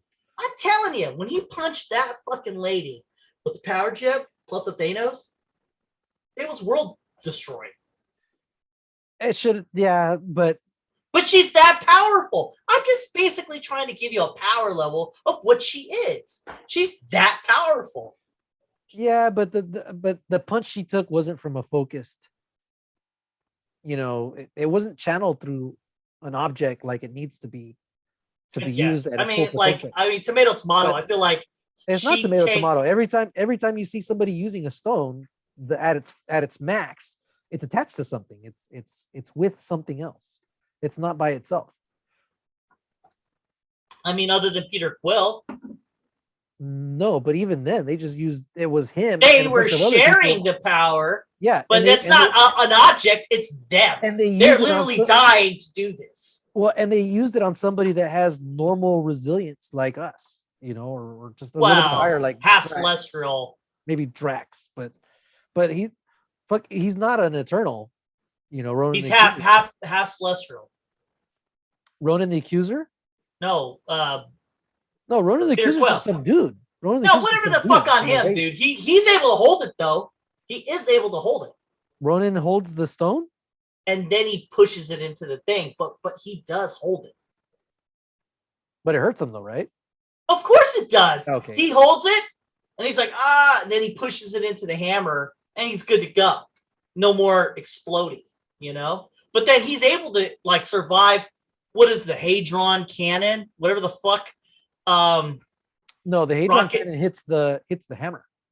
Yeah, but, like, the rocket says, like, this will fucking tear apart of a moon, or whatever the fuck. So when it hits him, it hurts the hammer. Well, actually, no. No, it shatters the hammer. And then Don't the stone they is kind of fuck- like floating there, and then they're all kind of going for it. Yeah. No. Before that, though, doesn't he shoot the fucking... So as they're at the very end, don't they not that scene, before they even get to that, the whole plan was for them to shoot this fucking thing at him. Don't they do that and it doesn't do anything? Right The rocket's before... over there putting it together. Oh shit. No, but that was the whole plan. But Ronan already had the stone. Ronan had the stone the whole time. No, I know, but like when he has the stone, I'm trying to remember now. So wasn't the plan to get into the ship and rocket to shoot the fucking cannon at Ronan before it crashes? The original plan is for that to go down. And don't they shoot it and it doesn't affect him? And they're like, fuck, it didn't work. Fuck, I can't remember. I'm gonna have to watch it again now. Oh man, dude. I can't remember right before the fucking ship crashes. I'm gonna have to watch it again. And I have the 3D version. Yeah, that's crazy. Well, you know what? Whatever. I just think that they overpowered Captain Marvel. It's like they don't even give a fuck. She is. I'm not gonna lie. When I see how strong she is, I'm like, okay. But she is just straight like brute strength though, which is what I like. Is she? No, she shoots stuff. Yeah. Like I said, that's just sheer power because she's powered by the Power Stone. And she's right? fast. No, not the power. It's space. You're right. Because that's what's you're inside. right. You're right. Because it's the Rubik's Cube that gives. You're right. Yeah, which is weird. Yeah, that's right. Then why she should just be able to move around quick then or teleport? She does move quick. But I'm saying teleport to places or. Okay. Yeah. All right. I don't know what gives her resilience then. Space. I don't think, you know what, honestly, I have to say, I don't think they know or care. I mean, I just think they just wanted to make her like Superman. But like when you think about it, right? Power Gem makes kind of sense. Through sheer power. It should have been Power Gem. It should have been the Power Gem that powered. But there would be no way for her to get the Power Gem. They just badly wrote that shit. They needed it to be they needed it to be in the 80s. Because the Power Gem's nowhere near them. In fact, the only person who gets the Power Gem is Quill. When he goes into that planet. What they should have did was something where they had the Power Gem and some weird thing in the 80s, but then it gets teleported to that spot right there for Peter Quill to get it. It's already a stretch that there was already like 4 stones on Earth at the same time, or 3 stones on Earth at the same time. It's kind of weird that there's so many stones on Earth. On Earth, the fuck. Yeah. Well, no, wait. Where was the Mind Gem in all this? No, Thanos had the Mind Gem, so that's why it's on Earth. Space Gem is there, and the Time Stone, and the Time Stone. At least 2. 2 on Earth is amazing. 3 at the same time. No, that's later on. But if you think about it, in the 80s, yeah. Yeah, like in the 80s, you got what? Time is still there. It's been still there the whole time. 2 still a lot. I know. Third of the most powerful things in the universe is on Earth. Dirt ball. Hey, there's an argument to say that's what made Earth so powerful. Is you had 2 Infinity Gems. What the fuck did you think? Like you would think that an Infinity Gem on any planet, something's gonna be a thing. You know what I mean? Like it's just so like all this power. And then nothing's happening. But then you have 2 of these things. Yeah, they need to write some kind of retcon where like nobody wanted to come near Earth for fear of, the time the stones that were here. Yeah, the time and space gem was just too much, like I mean, they're Infinity Stones. You're talking all of space, all of time is on Earth. That's kind of funny that space and time is on Earth. You would think the space gem would be in space. Yeah, Space Stone was here for a long time too. Yeah, in the 50s. Actually, no, beyond that, because Before that, they were looking for it. They were looking for it, and it was already years since the Norse times. Yeah, and then the time gem, who knows? It's magic on that one. Yeah. You know what? If I was writing the Eternals, I would strongly make a case for that. Like somehow, I mean, like, so you have these fucking Infinity Gems.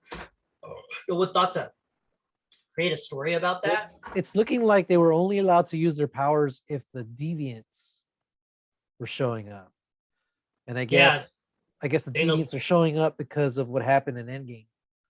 Or maybe because Thanos showed up and they were like, fuck it. I don't know. It doesn't make sense. Okay. On the trajectory of episodes, just give me not a preview, but just because fuck man, I'm psyched to fucking watch it. This yesterday's episode, yeah. It is the best episode thus far. Not only that, it would have created an argument of all arguments. Now, would it have been as good if it had been the first episode or the second episode to come out? If it had come out, I hear what you're saying. What makes it the best episode is because of the show. If you would have put it in the beginning, it would have been too much. Right. The way they had the stories one after another, it really should. If it's the end, the crescendo, perfect. Okay, cool. Well done. If that's the case, if these two episodes are one in the together, well done, bravo, hats off. Because you have your Doctor Strange episode, and then you have these last two episodes, and it fucking works big time. Nice. But I've been enjoying this series, dude. I think it's good shit. You know, I was actually thinking the show was starting to suck, and this was it. But then as I was talking about it, I mean, can't hate that shit. It's pretty good. All right, you want to go to Shang-Chi? Fuck yeah, yes, you fucking do this. read my mind. Fuck yes. That's it. This is it. Shang-Chi. What are your thoughts? I liked it. Why? Obvious. Why? Shut up. My problem is the problem here is that I don't think you guys like Black Panther that much. I enjoyed Black Panther.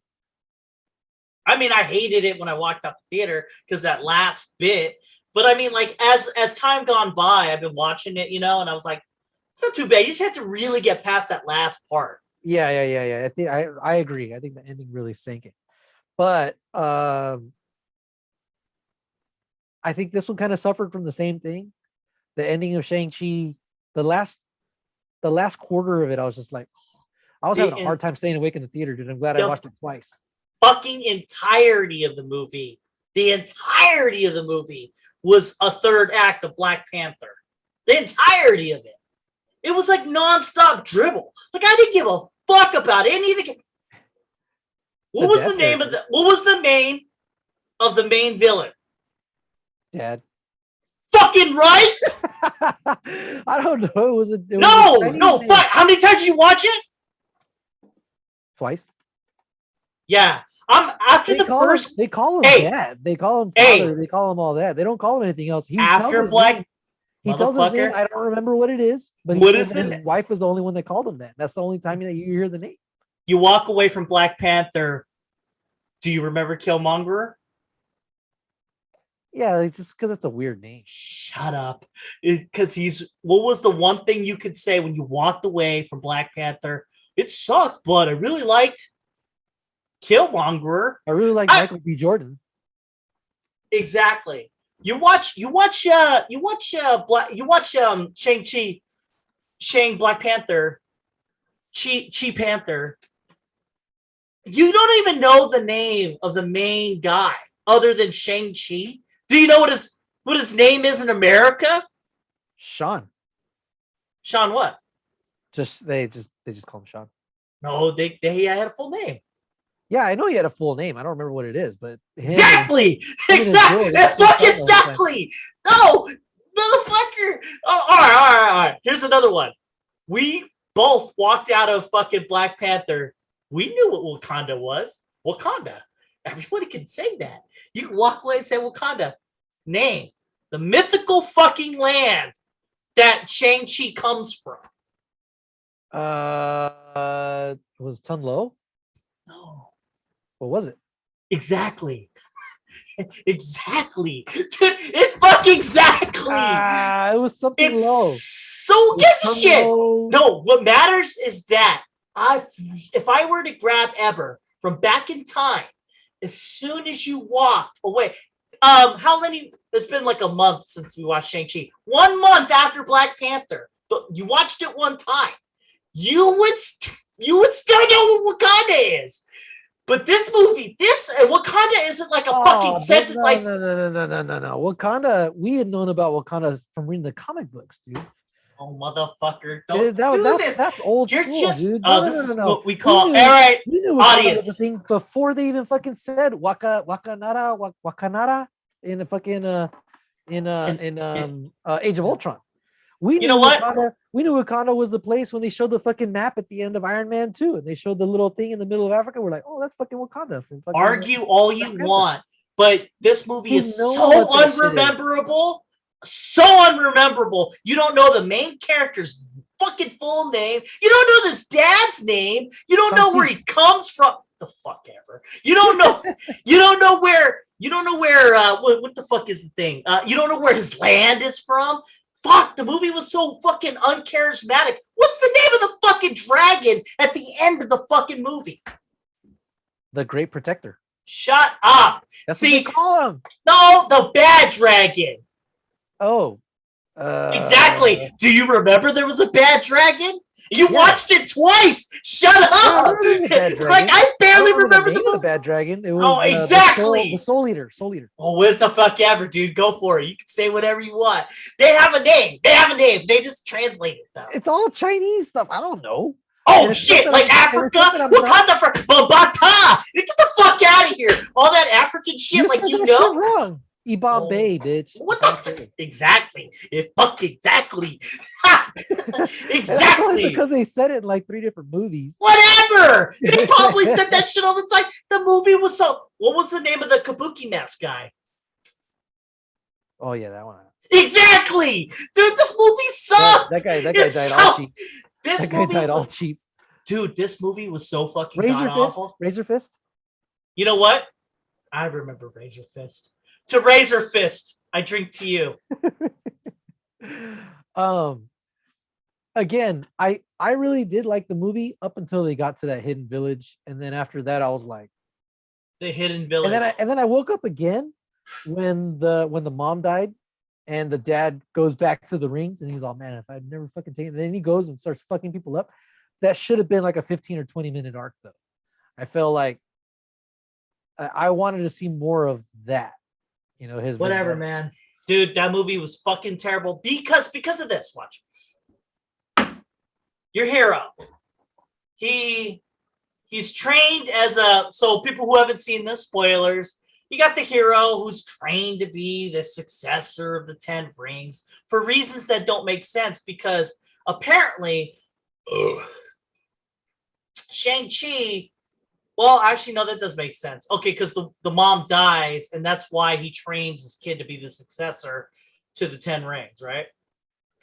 So he can kill the person. Well, he could have gone and done it himself, but no, wait. It's like he loves his son still.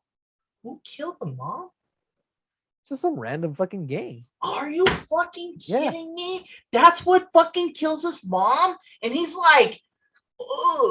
You know, like, well, they might retcon it to somebody big. You know, they might come back to where like he thought he killed the main dude, but the main dude was somebody else. Fucking whatever. That's just so weird. I don't know. But yeah, no. In there, it's just some random fucking dude. It's so bad. It's so fucking bad, dude. So his mom is able to take. So, all right, he's got these 10 rings. He's all powerful because he's got 10 rings. But no, he's not. It's some chick who can like fucking feng shui or shit and then take him down and then is able to like be equal with him. So therefore he loves her. They get together and I'm like, wait, why are the 10 rings good at all? I mean, like, you got this chick who has the, what the fuck does the 10 rings do? So you get the 10 rings. What the fuck do they do? What do they do? It seemed like they didn't do shit because Shang Chi does feng shui and makes the rings for himself. And I was like, what the fuck is happening? What is happening? I didn't really understand how he took them from him. He just started doing this shit. They might explain why that happened in the next one because they're trying to figure out where they. You got to do it in the. No, that's stupid. I mean. They might already have it mapped out, dude, to where, okay, they're sentient or they're attracted to a certain power or whatever. All my shit. Hold on. I just knocked the fan out with all my shit. If Tony Stark just started the movie with the Iron Man outfit, it'd be kind of dumb, right? You kind of need to build up to it in the movie itself. So at the very end, you have Iron Man outfit. There is next to no buildup for this guy to be able to do the thing where he takes the rings from him. Next, what do the 10 rings do? It seems pretty much like nothing other than destroy. They're pretty shit. vague. You could move them around and shit, but that's it. And like, and they give you eternal youth. They stop you from aging. I mean, that's pretty cool. I mean, you got eternal youth, I guess. Fucking cares. I mean, like. Honestly, I like the rings. I like the way they use them. It's super vague. They're a magical thing. Yes. Again, I was all about the rings. That's why I liked the first 66% of the movie. The bus fight was awesome. The choreography when he's fighting his sister, that was cool too. The building fight. I forgot he had a sister. It just kind of goes down, right? What's the name of his sister? Shauna? Because she was so charismatic, right? Shangzina. See, like, here's the problem with this movie. Other than the main bad guy, okay, and like take this with a grain of salt. Other than the main bad guy, everyone is lacking of charisma. But then the main bad guy has enough charisma for you to be like, I kind of like him, but not enough for you to remember his name. Like any charismatic character, you'll know his fucking name because they have created a situation or a moment where you're like, oh man, I really like this character. But other than that, I mean, if you don't know the fucking name. Well, if he had a superhero name, then yeah, we'd know what it is. But this is totally obscure. I mean, well, what the fuck? Killmonger doesn't sound like a fucking name at all. It's a stupid. You know what? It's funny. Funny you should say that. I remember before Black Panther came out and I heard the name Killmonger, I thought that was such a stupid fucking name. In fact, I thought that was a name in which it was used as a joke. I thought it was going to be used as a joke and then it moved on. But fuck, I mean, hey, man, dude, I've read about Killmonger. I didn't care. But then like you watch this movie, what is his name? The Michael B. Jordan, man, he's so charismatic, and I've seen this guy in other movies.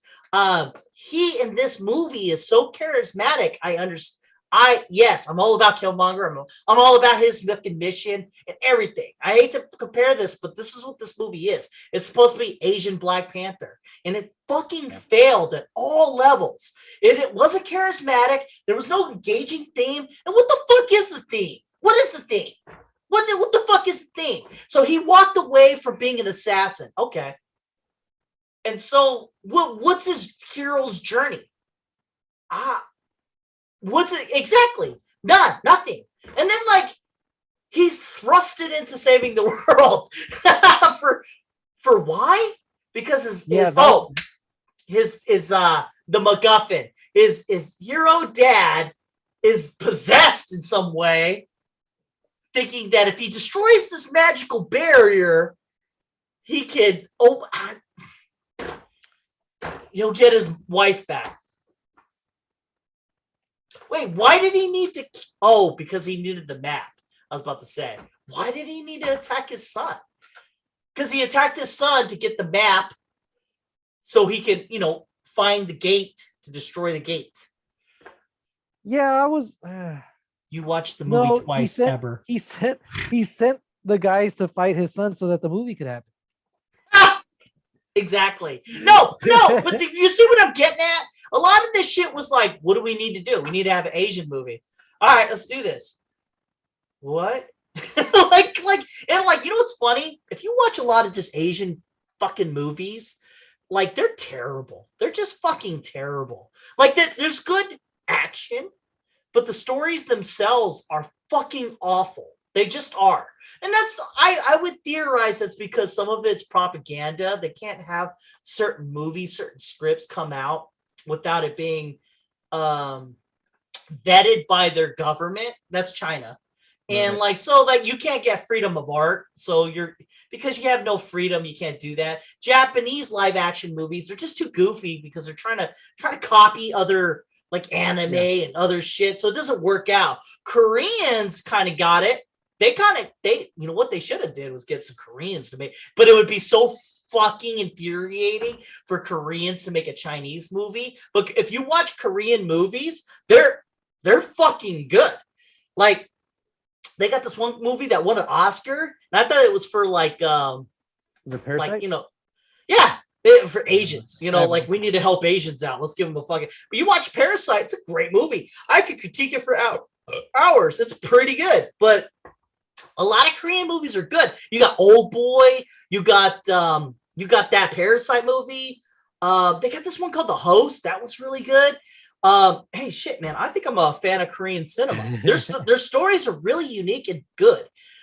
You watch Japanese movies, fucking god awful. They're always copying anime. Chinese movies suck. Returner? I hope. Remember watching Returner? Oh yeah, to Japanese. Yeah, it was a Japanese movie. Matrix Terminator. Yeah, that's what, that's what they built it. That was the propaganda of the movie. Yeah. One part Matrix, one part, I think, what was the one, Equilibrium or something like that. Oh, yeah, because he did Gun Fu. Yeah, he did. I remember bits and pieces of the movie, whatever on that. But, you see what I'm saying? Right. The Shang-Chi movie was fucking garbage. It was literally like, and that's why I was asking the question, was this pre-COVID? Because pre-COVID feels like this. Okay, so if COVID didn't happen, it really does feel like, look, after Tony Stark died or Robert Downey Jr.'s done, we got nothing. So we need to churn out as much shit as we can to ride this into the ground because it's over. It's over. And they know it, and that's what they're doing. Because you watch Black Widow, and it's like garbage. It's just a continuation of action and uncharismatic characters relying on nostalgia. And then you watch this Shang-Chi movie, and it felt like uncharismatic characters relying on wokeness to get them through the day. Because there was nothing engaging about the story, nothing engaging about the characters. The fighting, I get you. If that's what's good for you, not for me. I can't watch fireworks anymore. You know what I mean? When I was a kid, yeah, I didn't have a brain. All I want to fuck. I mean, I get you. Action, I get that. But you get a movie like now I'm like fucking nearing 40, dude. I kind of need some substance to my movie. I did like the fight between the dad and the mom when they first meet. It was all right. I did like that one. It was all right. I'm not gonna lie. It was good, but it was like, is that why I watched the movie for that? Well, see, I didn't really know what fully to expect going into it. I think they should have leaned more into the dad's story and kept it between the dad and the son and not going so fucking crazy with the hidden village and all way the fuck out there, right? I'll tell you, I would have made a better Shang-Chi movie. This is what I would have done. I would have made the dad look like he killed the mom. And then, it turns out, he's on a revenge kick. And then, like, at the end, the dad feels guilty because he let the mom get possessed by, like, your dragon demon. And then wants his son to kill him. And then when his son does kill him, he then gets the 10 rings and realizes that, this was a guilt thing. I didn't want to have revenge, all that bullshit. That's what they should have done. Yeah. You could have added all your characters and everything else, but it would have engaged you with the characters. It would have made it so you have a reason why he's doing the things that he's doing. And it was like we need a reason to do something. Okay. Yeah, as soon as it was like, no, the mom's dead, so he's going to do who knows what, and it's not true. Then they should have been like, then what the fuck? I'm getting the fuck out of here. Yeah. You guys can go ahead and fucking fight this guy because you guys have all the powers and shit. Yeah, basically. Yeah, man, you make it like the dad kills the mom, revenge arc, goes and kills his dad. Turns out, shit, I was wrong all along. Those are the best kinds of story. The thing you wanted is the thing you got, and the thing you got is not the thing you wanted. That's what you do. I like that the dad handed over the rings before he got killed, but he didn't hand them over. Yeah, no, he sends them over. He's caught by the dragon, and then he sends them to Shang Chi. No, Shang Chi takes the rings from him. No, he takes one set. He takes half of them. Oh, and so the dad gives them. Then the dad takes them back, and then the dad's fighting, and then he gets caught by the dragon, and he knows it's fucking over, so he sends them to his kid, and then he's gone. I don't even care. But I don't know. Again, I have a real problem with them going into that place with all the fucking weird animals and shit. I know they're trying to go into like Chinese legends and shit like that, but I wanted the feel that we got at the beginning where he's kind of like a warlord, and it's kind of set within our history. Hey, I haven't heard Bella all day. Luna, yeah. Luna, yeah. I got Bella. Without getting too fantastical, I think the rings was already crazy enough. But I think they did that for merch when they made the little spirit animal and all that. Dragons. Well, my problem is yeah, I thought that too. My problem was it was like, okay, here's our new Wakanda, but for China. Yeah, that's what they were going for. It was too much. The parallels were too much. You mean like it's too much of a parallel for that, not the fact that they went too far. Or it worked for Wakanda, it worked for Black Panther. Fuck, apparently it's working in the box office, so it's like you have that going for it. And I'm fucking like, that shit fucking broke records. It makes me think of Transformers. Like, honestly, when Transformers 2 came out, like when we both watched Transformers 1, blew us away. We were like, this is it, man. You have me. Again, I still like the first 2/3 of the movie. It's the last third that, even when I was watching it the second time and I slept good and all that, I was kind of like, oh, fuck, this is a bit of a slog. But again, they shouldn't have killed off the dad's character. I really think they should have kept them. I don't think Shang-Chi should have got the rings in this one at all. No, I think this is what they should have did. This is a thing. I like what you came up with. Well, I'm thinking right now, you're too close. It's too close to the hip right now. Because when I said Transformers 2 sucked, I got a lot of pushback. Now, everyone's on my side. This is where we're at, man. This fucking movie is garbage. I'm calling it out. I like Transformers 2 right up until Optimus died. And then afterwards, it started getting really, really crazy. And I was just like, this is dumb. I didn't like it when that was the dumb fucking movie. Like, so they had this like robot chick. And then after that, I was fucking over it. Like from the beginning of the movie to the end of the movie, I was fucking over it. And then like the whole time I'm just like, why the fuck is this happening? Like, oh my God, dude, that movie is so fucking trash. I don't want to talk about it. I'm talking about this fucking trash movie. Yeah, because like, Megatron's able to fucking kill a Prime. And so like, why can't Megatron kill this other guy? He's like, only a Prime can kill me. I'm like, but I killed Optimus Prime. So shouldn't I be able to kill you? The guy who could kill you? The fuck this movie? I'm just saying. That's stupid. But whatever on that. I can tell you don't want to talk about it.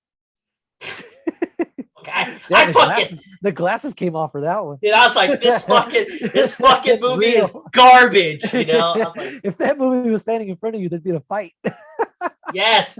But Shang-Chi was so bad. It was so bad, dude. Yes, I get they were trying to make a parallel between Black Panther and this. I don't think it was that bad though. You're hating it. I didn't hate it. I watched it twice. I enjoyed it. I made again when they several get to that village, points. I made several points that prove my point. I'm like, he learned how to use that air art in an afternoon, not even a day. In a 20-minute fucking sparring session with his aunt. You can let that go. You know why? She did this. And he was like, oh, I could do it now. Yeah, that's true. You know what though? It's think about it. Tony Stark gets the mind gem 2 days later, creates Ultron. So I mean, there you go. Oh, it took him 2 days though. Yeah, you got me there. Well, you know what? Ultron did most of the work though. Ultron did most of the work.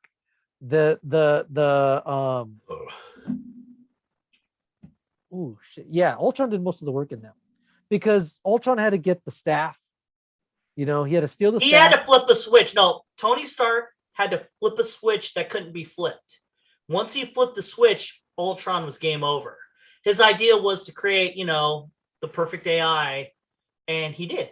And he had many competitions. And at that point in time, before he flipped the switch, he was like, this shit ain't going to work. But he had Jarvis keep running it. And he was trying for it. He was trying for it this whole time. So he set up a scenario where it would keep going. And then he did. He got it to work. It shouldn't have worked, but it did. Yeah, but he didn't create the vision in that time. He accidentally created Ultron. The same. He created Ultron. He created Ultron. Skynet did. That's what I'm getting at. He made Ultron. But he didn't make Ultron in a day or two. He'd been working on it. For 2 days. You're right. No. Jarvis was a permutation of that. That was a project that he had been working. Yeah, Ultron. No. But like, man, he gets the mind gem, figures it all out. The mind gem was already in the. I just watched Age of Ultron yesterday. The mind gem was already in the casket. Ultron went and stole. No, I'm not talking about that. They get the mind gem in the beginning of the movie from the scepter. The scepter's the mind gem. So think about it. The scientists had the mind gem, and it takes them a while to create these two people and some robots and some shit, right? Fucking Tony Stark gets this thing and creates the ultimate AI. It was the missing piece. It was but this thing is like thinking. So it's like he's looking at that and he's looking at his AI and it's something that he's already been working on. I know. And he just kind of put it together with this thing. And again, the mind gem, we don't know how it works. Again, but when you're watching Age of Ultron in the beginning of the movie, it's just like ding, and then it fucking takes over their minds, right? No, but think about it. So in Age of Ultron, he gets the mind gem for a few days because they're about to do a party, right? Right. And he knows that he only has a limited amount of time. So him and Bruce Banner get together and he proposes this. He goes, we only got this amount of time. Yeah, they're working on it, but they're working on it nonstop. Yeah, but he says, we could do this. And then they were both kind of like, this might Ultron not happen. Was already something he had been working on, though. Regardless, though, he gets the mind gem and he creates a thing that pretty much could end the world, if not a universe. I'm just saying. It just takes AI up a step. You know, it was already almost like, there with Jarvis. You got these two other scientists. But now the Mind Stone gave it a mind. That's why it had feelings and shit like that. So you get these two scientists, and they could what? They made a fucking witch lady. They made a fucking guy who runs really fast. They made some robots, but again, they're probably retconning that to where they were mutants, and that was just latent in them. Yeah, I know that too. You know what? I always thought about that too. Like, they should have a what if Quicksilver were to stay alive? Like, would he have gotten powerful? Because those two powers are so different. Exactly. Like, so you would go in that direction. Yeah. You know what I mean? Like, see where it would take you. Like, so the Scarlet Witch, what does she do? She like manipulates people's brains, levitates some shit, but then she gets more powerful over time. She can move more shit, manipulate reality. Homeboy can only run. That's level 1, right? Well, we don't know. We don't know how. Maybe exactly. Run, like even faster. I don't know. Oh, yeah. I know, right? Because she can only levitate some stuff. She gets to a point where she can change reality. Like from moving things to mind bending, she could change reality. Who knows what Quicksilver could have done? We don't know. Well, in Age of Ultron, she does some reality shit because she's fighting, and then when her brother But she's dies, in their mind. That too. But when her brother dies, she like unleashes and like vaporizes some of the Ultrons. Like she doesn't know how powerful she is still. But we never get to see where Quicksilver would go. Right. Right. And it would have been kind of cool. I mean, like, I would just like a different kind of brain to work on that rather than just increase the one thing. Like with at least with the Scarlet Witch, you kind of did some shit. You went from doing that to changing reality to fucking teleporting and shit. I mean, like, she just could do all this shit. And I was like, oh man, it would have been cool to see what they could have thought of with Quicksilver. Like, why does it got to be just him moving fast? Like you read a Flash comic. They can do all sorts of shit. You know what I mean? So like too much though. I'm kind of glad they killed him off, but no, but I mean, a what if? Yeah. What would? Oh, that would have been tight. Kill Scarlet Witch. They should have. Like, why not? Whatever. Like instead of what if, whatever. Whatever. Just do anything. Anything goes. All right. So Shang Chi. Fuck it. Let's rate it. Call it. I wanted to shit on that movie from the day we watched it. It's like, this is the worst fucking movie ever. And the fact that you fucks, all of you and Adrian, all of you guys, you're like, yeah, it's a good movie. I'm like, fuck this movie. Are you shitting me? You know what? 5 years from now, you will agree with me. You will fucking agree with me. This movie is terrible. I think the entire, you know what? After these last 2 movies, I have a theory that the entire Marvel universe was fucked. I think that every single movie's gonna suck. Every single one of them. No, I think I'm looking forward to Doctor Strange. I'm not sure about Thor. Doctor Strange is gonna. You know what though? Maybe Thor will be good. I don't know. Taika Waititi, man. Yeah, he is pretty good. He was in Free Guy. Was he? Yeah. He was also in Suicide Squad. As who? He was Ratcatcher 1. Oh yeah, he's a good actor. That guy. Yeah, because he was so different. All right, for visuals of Shang-Chi, they're pretty good. I mean, I have no. I mean, like I shat on the movie, but like honestly, there wasn't like a time where I'm like, this sucks visually. Fucking stupid. Yeah. I give it a 9. Yeah, I give it a 9. Story. It's just a copy paste, man. But again, I'm gonna give it a 6 because again, like I said, I like the first 2/3 of it, but not the last third. So a little bit above average. Yeah. I gave it a 0. Oh fuck. There was nothing redeeming. But Kevin, it had a beginning, a middle, and an end. It had some thing. No. You didn't like the dad story at all? There was no redeeming factor in that dad story thread at all for you? No. Oh, fuck. Okay. I don't care. I do not care about a warlord at all. I mean, that was stupid. It was stupid to have him in there. I mean, they did nothing with him. They wasted him. You know what? That guy was charismatic. He could have done more, but you gave him nothing to work with. Yeah, I'm a bad guy. I conquer shit. Why? I just fucking conquer shit. I mean, that's cool if I was writing a 1980s cartoon, but now we're making MCU movies. And like in the breath of Loki.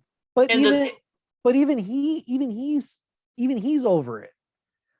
Because he meets his wife. Yeah, because he meets his wife and he says, you know what? I finally met someone or something. No, he meets out of love for his wife. He stops, not because he's yeah. This is better. He found something that's actually worthwhile and worth dying for. Because he takes the rings off and says, okay, I'm not going to do that anymore. Because it's not. I thought that was fulfilling me, but that's not. This is fulfilling me. Yeah, and then that gets taken away from him. Yeah. And he says, fuck it. The one time I where everything was when I was wearing these fucking rings and I was running the fucking world. So I'm gonna go back to that. Fuck that. Okay, I get you. Oh. Again, it's like Doctor Strange, getting what he thought he wanted, but it really wasn't fulfilling him, in the end. But again, and that's the problem that I have with the movie, is that I was more compelled by the dad and what the dad was going through than what Shang-Chi was going through. I felt like he was a passenger in his own fucking movie. He wasn't driving anything or making any decisions about anything. Well, I mean, all of that kind of works until it's like there was the real bad guy's an evil dragon at the very end that's been controlling him, telling him, hey, look, you can bring your wife back, because really that's the main plot of the movie. Like, because if evil dragon isn't doing what evil dragon's doing, then Shang-Chi the dad would have never sent people to Shang-Chi to get the thing so he can open the gate. Go and find where it was. Yeah. That's the only reason why this is happening, is because evil dragon. What's funny? That's a writer thing, a writer writing shit to make shit happen. And we're talking about a story. That's why there is a story in there, but they didn't go with that. No, that's kind of like ancillary. That the dad story, I think they should have leaned into this being like a father-son story. Unfortunately, there's a lot of father-son shit in the MCU, but I think they really should have leaned into that. That's what I thought it was going to be. I thought it was going to be the whole movie, Shang-Chi kind of being with his dad and then deciding, man, do I want to live this life or not? Do I want to follow him? Do I think he's doing the right thing? He never questions it. He really doesn't. He does it as a kid, but I didn't give a fuck when they were kids. I wanted to see that conflict and those arguments happen as adults and going forward, not the whole time Shang-Chi was like, this is how bad the fucking story is written. He trains all this fucking time to kill the guy who killed the random fuck who killed his mom, and then decides not to. Fuck this shit. And then goes to America. What a fucking 180. And we didn't get to see that conflict. We didn't get to see him in his own movie. We didn't see him like with his knife over the guy or doing a whole mission to get into that fucking nothing. place. None of that. You think they could have did a montage? And he goes, and then there I was about to kill him and decided no, he just decides. They fucking did it for Crank. Remember Crank? Yeah. He's there. He's got the gun to the guy's head. And then he's like, I don't want to do this anymore. The guy was like, hey man, I'll fucking disappear. Like, all right, fuck it. And then that's when he changes his mind. But that's a decision that has weight and that causes the rest of the movie to happen. And so it's one of those cause and effect type decisions that you see play out. Shang-Chi doesn't get those. He really doesn't. He's a passenger on a fucking luge, just fucking holding on for dear life, doing shit, to kind of keep himself in there, and not dying. But it's not. That's such a visual, little Asian dude in a fucking luge, like, because that's his movie. And like, people are, what bothers me more than that is that people are fucking like saying that this movie is good, and I'm like, but why? Again, I think the movie's good, but it's just not. They had all this time to do shit with it, and they didn't go to like a heart place, to really. What you're saying is not making sense. You have this fucking movie of fireworks strung together with a terrible story. That's just it. They needed fireworks. They needed to focus more on the story. Again, I agree. I enjoyed it. I enjoyed it both times I watched it, except for the end. Another example that they weren't even thinking of shit. They rode this mythical fucking protector dragon fucking thing. And instead of like jumping off of it and bowing or showing reverence or something like they do in fucking Dragon Ball, he just like gets off of it like it's his own fucking horse and shit. Yeah, and I was like, wait, I thought that was like, bro, that's a fucking dragon, man. Didn't it let you ride it? Like, as in, that should be, it's not a horse. Whoa, thank you, fucking dragon. Like, You fucking saved the whole fucking planet. You know, And like the fact that it comes up at the very fucking end. Can you imagine at the end of Black Panther, he rides a giant Black Panther? It's just like, but fucking why? Like, why? That would have made it turned into Aquaman, you know? He was just like, hey, you know, you're gonna help me now, Kraken. And Kraken was like, all right, fucking let's go. You know what? That one even treated the Kraken with more fucking weight than they treated this dragon. This fucking movie was so fucking terrible. I can't see why. I can't see. You know why you fucking like this movie? You fuck. It's because you saw it with your friends and then you saw it with your girl. I mean, those in both times, those are good feelings. And then the good feelings overpower the actual movie. I don't know, dude. You watched this fucking movie by yourself. You are not acting like this. This is not you. You're right. Well, I'm definitely okay. So I watched Age of Ultron by myself. I watched fucking Infinity War by myself. I watched Me too. By myself. Me too. I don't really see myself watching Shang Chi by myself. Ever. No, I'll watch it again. No, I mean like because you're watching the road to the next Infinity War or whatever the fuck, right? Because I know I'm gonna do it. I don't think we're gonna even need to watch it for that. Sad. Because the most compelling part of it is gone. You know, instead of him reconciling with his dad to fight some bigger ego. No, I get you. In another movie, they fucking blew their wad on this one, and it's like, bro, you had something good right there, and you fucking threw it away. My opinion of Marvel right now is so fucking low. I want to ask you a question. Hard up. When do you think we're gonna get our Infinity War? Oh shit! I don't even know, man. Because no, but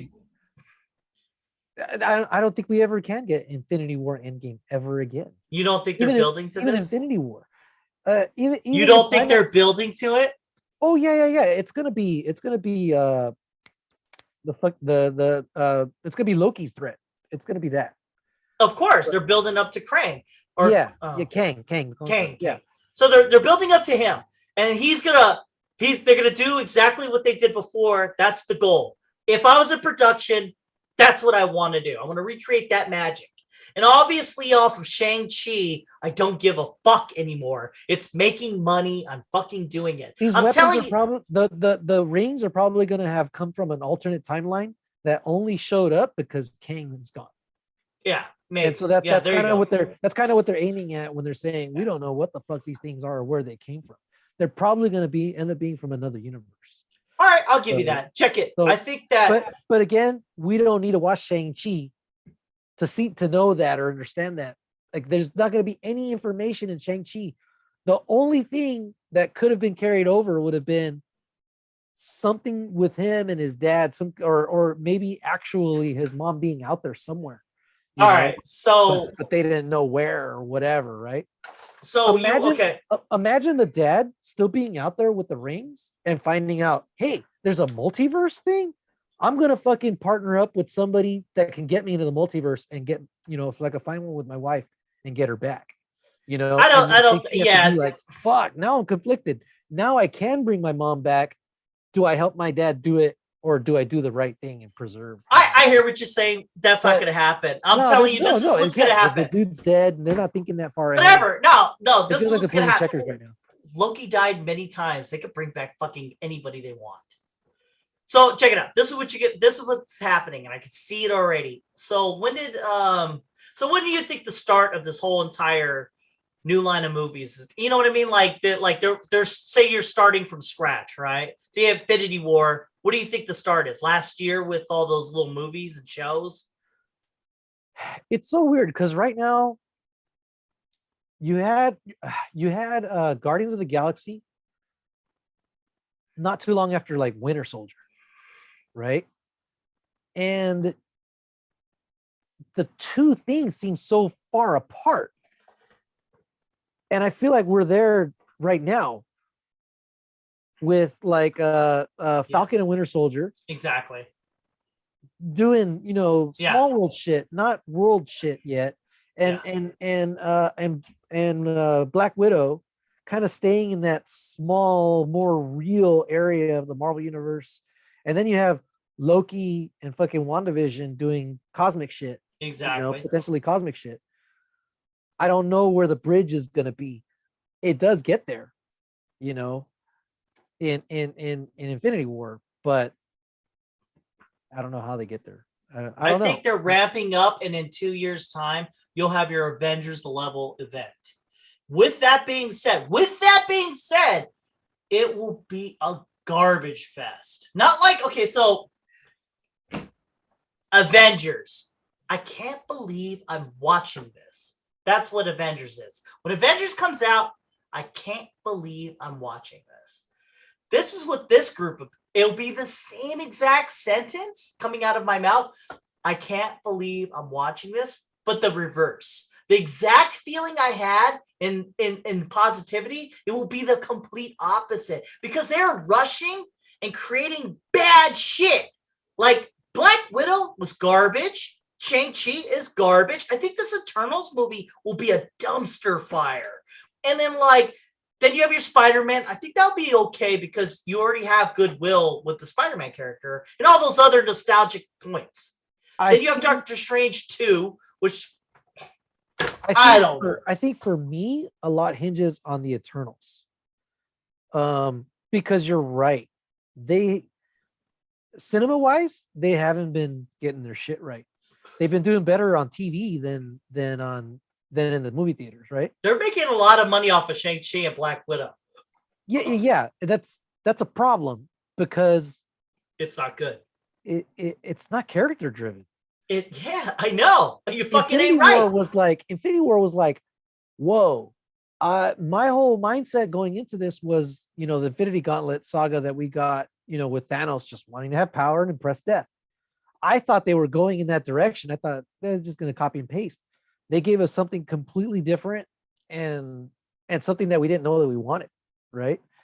I don't know that they can do that again. Yeah, no, they can't. And they could. They could. And in Infinity War, I mean, fuck, Endgame. Stark gets off the fucking ship and he's like, I lost the kid. And it goes straight back to Civil War. The idea that he would go and hire a kid to go and help him fight his friend. And now he's telling his friend, I fucking lost that kid that I pulled into this whole fucking thing. And then right after that, go right back into the conflict from Civil War, and Age of Ultron. And pulling all those things together, again, character driven because of the dynamic between Captain America and Tony Stark. And Thor's arc, throughout the whole thing too. I don't see that. Yeah, I'm throwing this out right now.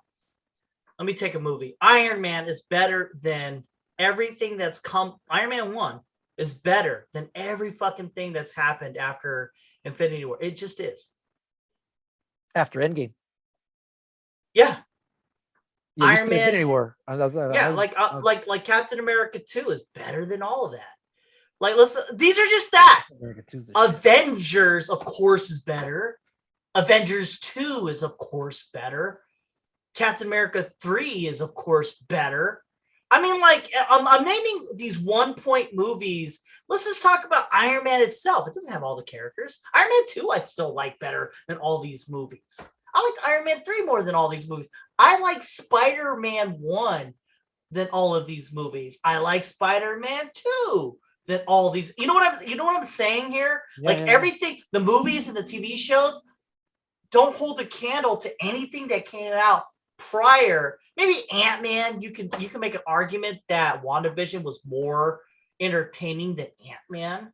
Well, and it's because those movies created real conflicts for those characters about Agreed. Them having these responsibilities and choices, balancing their lives and their responsibilities to the fucking planet or the universe, right?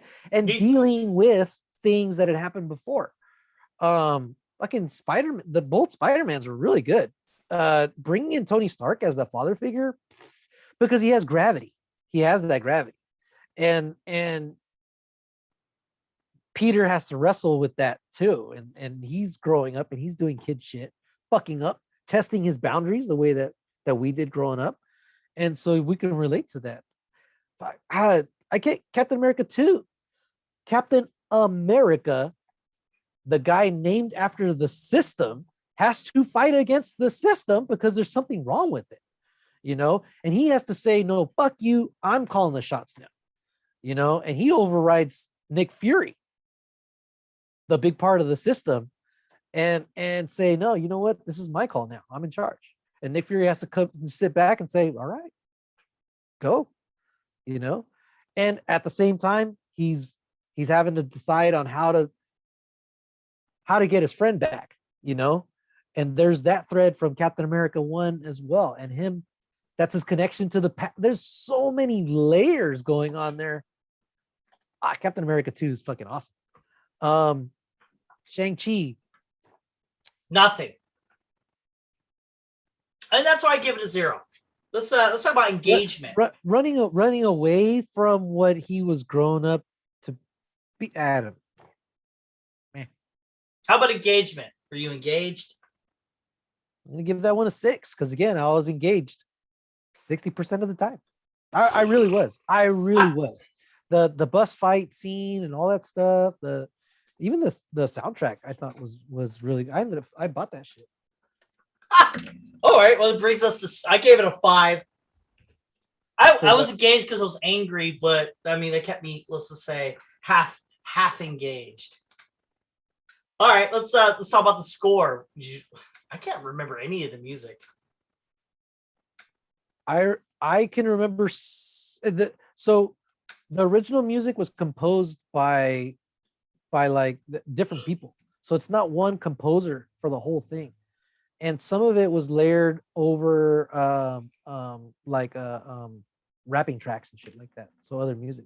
It was a real compilation. But I ended up buying the fucking soundtrack. And then was it hip hop? Was there hip hop music or rap? So it's Chinese and Asian hip hop and rap. I'm over it. Yeah, I gave it a 0. It was pretty good. Would you give it? I'd give it an 8, dude, because okay. I bought that motherfucker. But again, the original score, I hated the whole thing. It was all licensed music that made the movie for me. All right, big question: rewatchability. Like I am gonna watch. I watched it twice. I am gonna watch it again. You watched it because your girlfriend wanted to watch it. But I shit you not, Kevin. I'll probably watch it again. Me too. And then when they get to the village, skip forward to the dad's revenge. And then if I got something to do, I'll probably go and do it after that. The ending does nothing for me. Literally nothing. So rewatch a 6 because I am going to watch it again. I don't know if I'll buy it. Ooh. All right, let's talk about this for a second. I can buy everything. Of course. Let's just say this. So what's a 10 in rewatchability? Iron Man, right? For me, Iron Man 2, Captain America 2, Infinity War, and Endgame. So what would be not rewatchability? Like I am never watching again. A movie in the Marvel Universe that I'll never watch again? Like never watch again? In general, like they're all pretty good. Ooh, whoa, Black Widow. Yeah. I mean, like, once again, I'd rewatch it just because it's part of this. I would score it really low, though. Well, I'll ask later what the score was, but. What? Okay. I gave it a 1. You talked me down to a 5. Okay. You talked me down to a 5. Because I gave it a 1 because I am obviously going to watch it again. Just because if I'm, like, going through all the other fucking crap. Dark World. No, but Thor Dark World is actually worth watching again. It is. It actually is. It is. It's aged better. Yeah, I agree. I fucking agree. Because I watched it again and I was just like, it's not a bad movie. It's not bad. It's not bad. It's not bad. Yeah. Like that was the one I thought this is garbage. Yeah. But, like, I watched when it again I was like, they fucked up. But it's not bad. No. The problem is you put it up against like Winter Soldier and shit like that. Of course, duh. But like and, when you watch Captain America, you're like, when I walked out of Captain America, I'm like, it had to be made. But then now I watch it and I'm like, wow. Thor, same thing. I'm like, it had to be made. I like the first Thor a lot. I was like, wow, Thor is actually a pretty good movie. I like the first Thor I like a lot. The first Captain America I liked, but again, I had that same feeling that you said. It had to be made.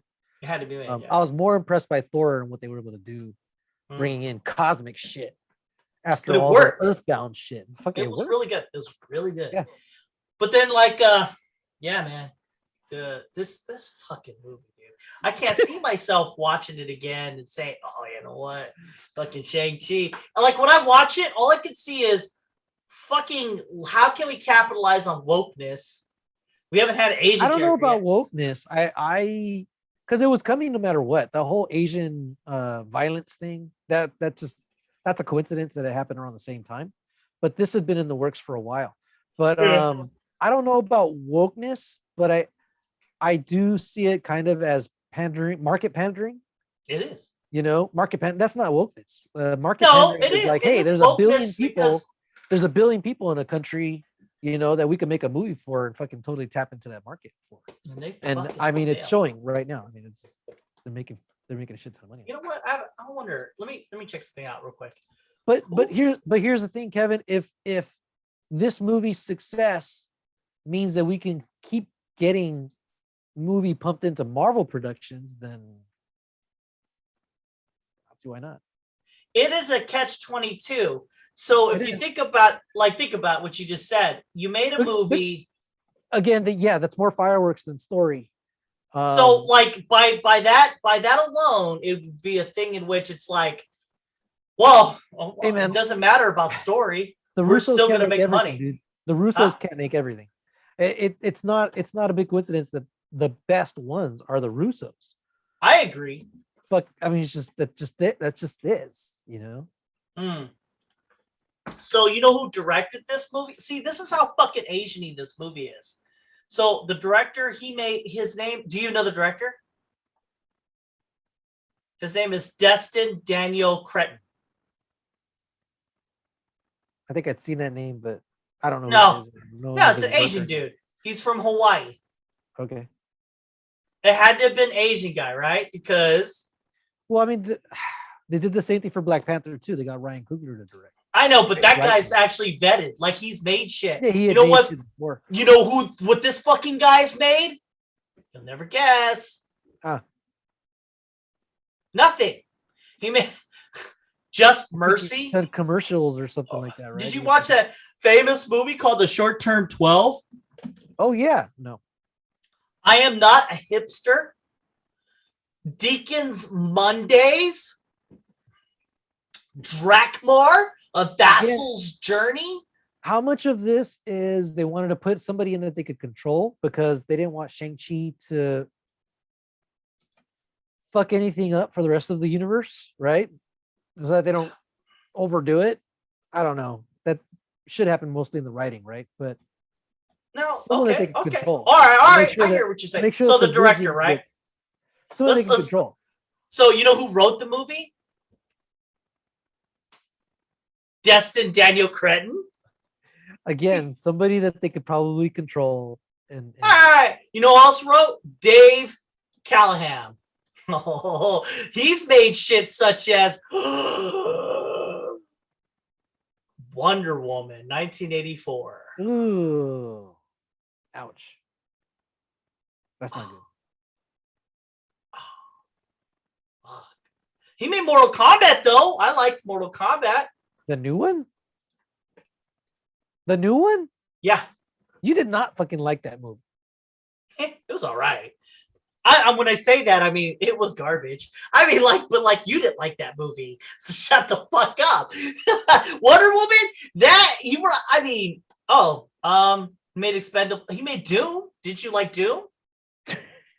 With Dwayne Johnson? No, we made so much fun of that movie. So, I mean, you have a director who really hasn't done shit, a writer who's made shit, and then you created this movie, made a lot of money. So, I post this to you ever. Disney has made a lot of money off of garbage people, and they paid them pennies on the dime. Mhm. What would stop them from doing that again? Yeah. Again, the Russos, I don't know if they get too big for their britches, They can't make Whatever everything. the Russos, I'm just What are saying they? there are other people out there that make good shit. Hey, what are the Russos working on right now for Disney? Anything? Again, what do you? Or are they what do you done? mean? Well, No, what's their next thing? What's their next Disney? Why What's would their they next have to Marvel make more shit? Weren't they awesome enough? Again, they made the awesome shit. Wouldn't you want them to make the next awesome shit? Like, you mean from Marvel, or like For Marvel? why would they keep making Marvel movies though? Because they're fucking good at it. Well, the problem is they'd have to get paid. Quite a bit, yeah. Yeah. Because I think, I mean, again, the best ones are theirs. Yeah. So I don't know. I'm curious. What's their next thing? I don't know. As you're saying that, I'm fucking clicking on these sons of bitches, the Russo brothers, and I'm going into what are they making? They just direct shit though, honestly. Well, they write and direct shit because remember they actually went to like the Guardians of the Galaxy set, the Ragnarok set. They were there because remember you said, man, doesn't it feel like the writers and the directors for those parts of Infinity War were the ones making those parts? And it's because these fucking guys did their homework. These guys, you know what they're doing now? Let me see if they're doing anything other than producing. They're just producing shit. For Marvel? No, just other shit. They're just done. Director. They're going to do something called the Gray Man and Citadel. They're big into this Citadel thing. Maybe they'll bring them back in a couple of years. See, like, okay, so here's what I'm hoping. We get another Age of Ultron type movie that doesn't fully deal with Kang, deals with something else, right? Doesn't resolve everything, but still brings most of the Marvel universe together. And then we get our phase 5 or 6 or whatever the fuck it is. I think it's phase 5. And then at the end of that, we get. Well, if you remember back in the day, Avengers worked like this. They phase 1 they used Loki. Yes. An already established bad guy introduced within, that era. So I think Scarlet Witch is that character that does the end of phase 4, whatever. I think we're in phase 4 right now, right? I want to say something where she ends up being the main antagonist at the end of phase 4, and then we get through phase 5 where we're starting to fucking realize that the universe, something's going on. Yeah, that works. And it's really one of the Kangs trying to figure it out, or I don't know. Yeah, because I mean, Age of Ultron, people shout on it, but damn, that movie did a lot to drive a lot of. There's a lot of things that come out of that, Vision. Vision, yeah, but also Tony's battle with doing whatever it takes to protect the people he cares about, even if it's wrong. He ends up being the flip side of Thanos. Thanos is in the same boat, willing to do whatever it takes to save people. But for Thanos, it's killing half the people. For Tony Stark, it's giving up personal freedoms. Yeah. But you don't get that deep of a conversation without Age of Ultron. It's like a building moment. You know what though? Like Age of Ultron, I'll tell you what. It introduced that Ultron was such a good villain. I liked it. That's one that I put on every once in a while. Starting at the party scene, I don't really. The beginning fight is good, but I just like watching all the movies in a go, because from Iron Man to Age of Ultron, so good. Yeah, and then from Age of Ultron, all the way to Infinity War. What am I talking about? The whole fucking Civil thing is War? good. Yeah, all the way, and from Age of Ultron up is good. And then you I got think Endgame. everything was awesome from Iron Man 1 straight through to Endgame. The only low points, which weren't even that low, Ant-Man, Thor, Doctor Dark Strange. World. I like Doctor Strange, I know you like it, but think about it. In the breadth but I of what wouldn't. we're I talking wouldn't about. put I wouldn't put Doctor Strange as low as like Thor: The Dark World or Ant-Man. Let me think. I'd rather watch Thor: The Dark World over Doctor Strange. It's weird too, because when you watch Doctor Strange, it's a pretty good movie. But I don't know why I never come back to it. It's just, I don't know. This is so weird. It has all these good actors. It's well written for the most part, but it's just there's something off about it that I'm not like, yeah, I think it's because of magic. Every time you do magic, I'm turned off by it because you can just do whatever the fuck you want. I think for me too, it's the vagueness of the power level Yeah. on Earth. Yeah. You know? Yeah. Yeah. Yeah. Let's protect reality, but not prevent wars and shit. Yeah. I mean, like the way they pose it, the reality is so like it's so hard to protect it, man. You don't even got time to fucking protect it from like. Or you could say that World War II needed to happen for, Tony Stark for Tony Stark's dad to be a warmonger and then, an ironmonger. Oh, yeah, but like, no, but you're there then. It's not like you're looking back at time or in the future. You're in the present, and so you're just like, fuck, this is some bad shit. I'm going to stop it. If not, then why are you stopping anything? No, well, the ancient one had the time stone. She's able to do the same thing that Doctor Strange does. 14,601 possibilities. Yeah, you're right. She was probably like, okay, let me see what happens if I intervene here. Oh no, okay, fuck it. Oh, that hurts my head just thinking about it. Like, why would you even do? They should never have introduced 11 million Jews need to die so that the universe can live. Yeah, I'm not trying to think like that. No. All right, so the ratings went down like this. What do you think you gave it all together? I don't know. I'd be interested to see how it compares to like Black Widow. We never did Black Panther, huh? Oh, you mean Black Panther? Oh yeah, no, that was a while back. I'd have to search the records. Yeah. What did I give it overall? It'd probably come out to be like a 6. That's pretty good. 6.5. 6.5. Yeah. What do you think I gave it? You put 2 zeros in there in the biggest category, so I'm gonna guess it's probably a 3. 2.6. I'm going back right now on Black Widow, right? Black Widow. Yeah, I don't think we ever did Black Panther. Oh, there it is. Apparently, you like Shang Chi more than Black Widow. Yeah, that makes sense. You gave it a 5.5. I didn't watch Black Widow twice. I didn't buy the soundtrack to Black Widow.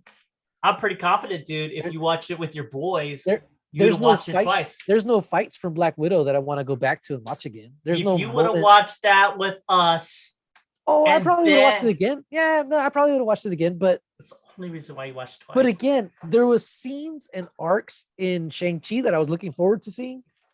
There was nothing I was looking forward to seeing, in Black Widow. There's no scenes I'm like, oh, I want to go back and watch the scene again. There's nothing for me. Give it a second. All right. Oh shit! I guess you liked this movie more than Mortal Kombat. Yeah, that's easy.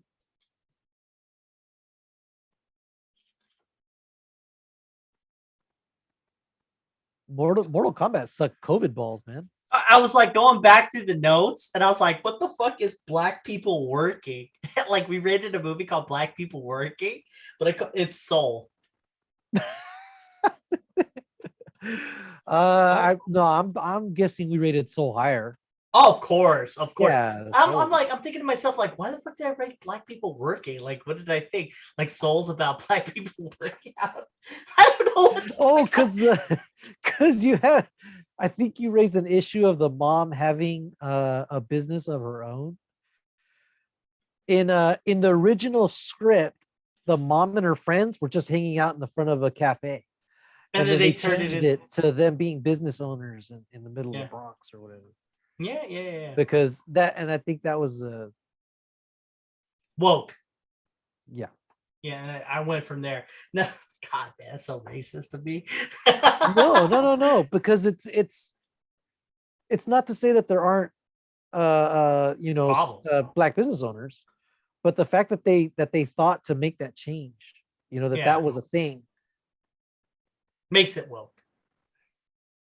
You know I don't what's know if it's funny woke. is I rated Wonder Woman 1984 Higher than this? No, and this as the same. Okay. But I gave it a lot of ones. This is a lot of ones. See which one do you feel more vitriolic about? Oh. Come on, man. Oh. Wonder Woman actively denigrated men for the sake of pushing Wonder Woman up. I don't know. I really hated Shang-Chi. I don't know, man. I'd have to think about that fondly. I have to meditate on that, dude. I mean, like, deep. Shang-Chi didn't fucking rape nobody. You know what's weird? In Asian movies, Asians are like pandas, man. All they did was hug. Like Aquafina. Like, what was Aquafina to him? Yes, huh? They don't kiss ever. They hug. Oh shit! I lost you. Oh no. Evil Maximus, is that me or is it you?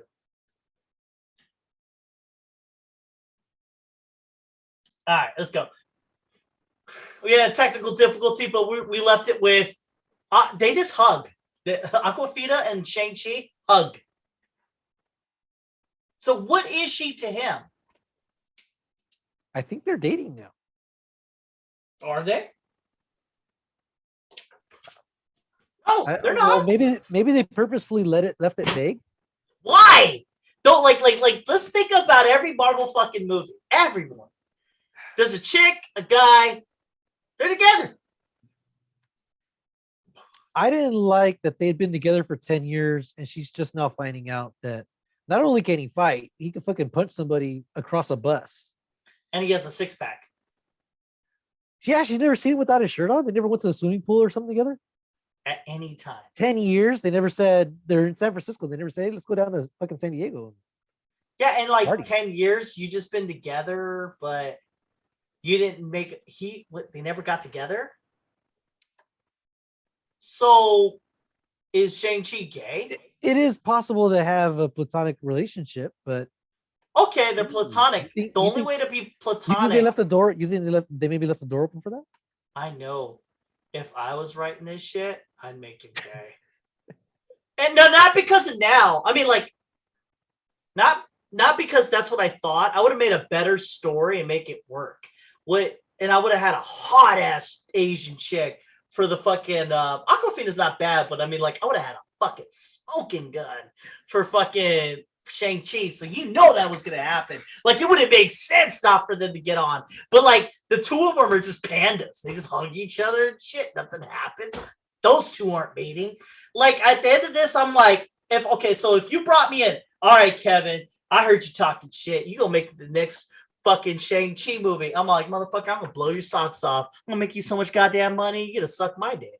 So like, I would make Shang-Chi gay. Period. And guess what? Guess what kind of guy he gets with? He's gonna get with that Falcon. He'd get with that black guy. Because they had never pointed out the Falcon getting with blew your mic off, dude. Tell you what. See, that's how good it is. And I would make it fucking work. Yeah, blow my socks off and blew my mic off. Yeah, dude, I tell you fucking what. They'd just be like, oh man, we gotta take out this Kang. He goes, man, Shang-Chi, I've never seen someone have six-pack like that. It starts out like that. The Falcon shows up and he's like, on your left. He's like, here's his head. You're right. Here's Shang-Chi's head. Right. No, shut up. Here's Shang-Chi's head. On your left. It licks his ear. On your left, then you just hear. Because he's on that left, just tagging it. It's Shang-Chi. I thought maybe they were applauding them. No, those are ball slapping against ass. No, ew. That's so gross. So like, yeah, you got a very discreet. It's like you totally went there. Hey man, hey. Sometimes eggplant and noodles go together. Okay, if you make a ramen, it's really good. Fuck. I don't even know where I'm going with that. But I'm telling you.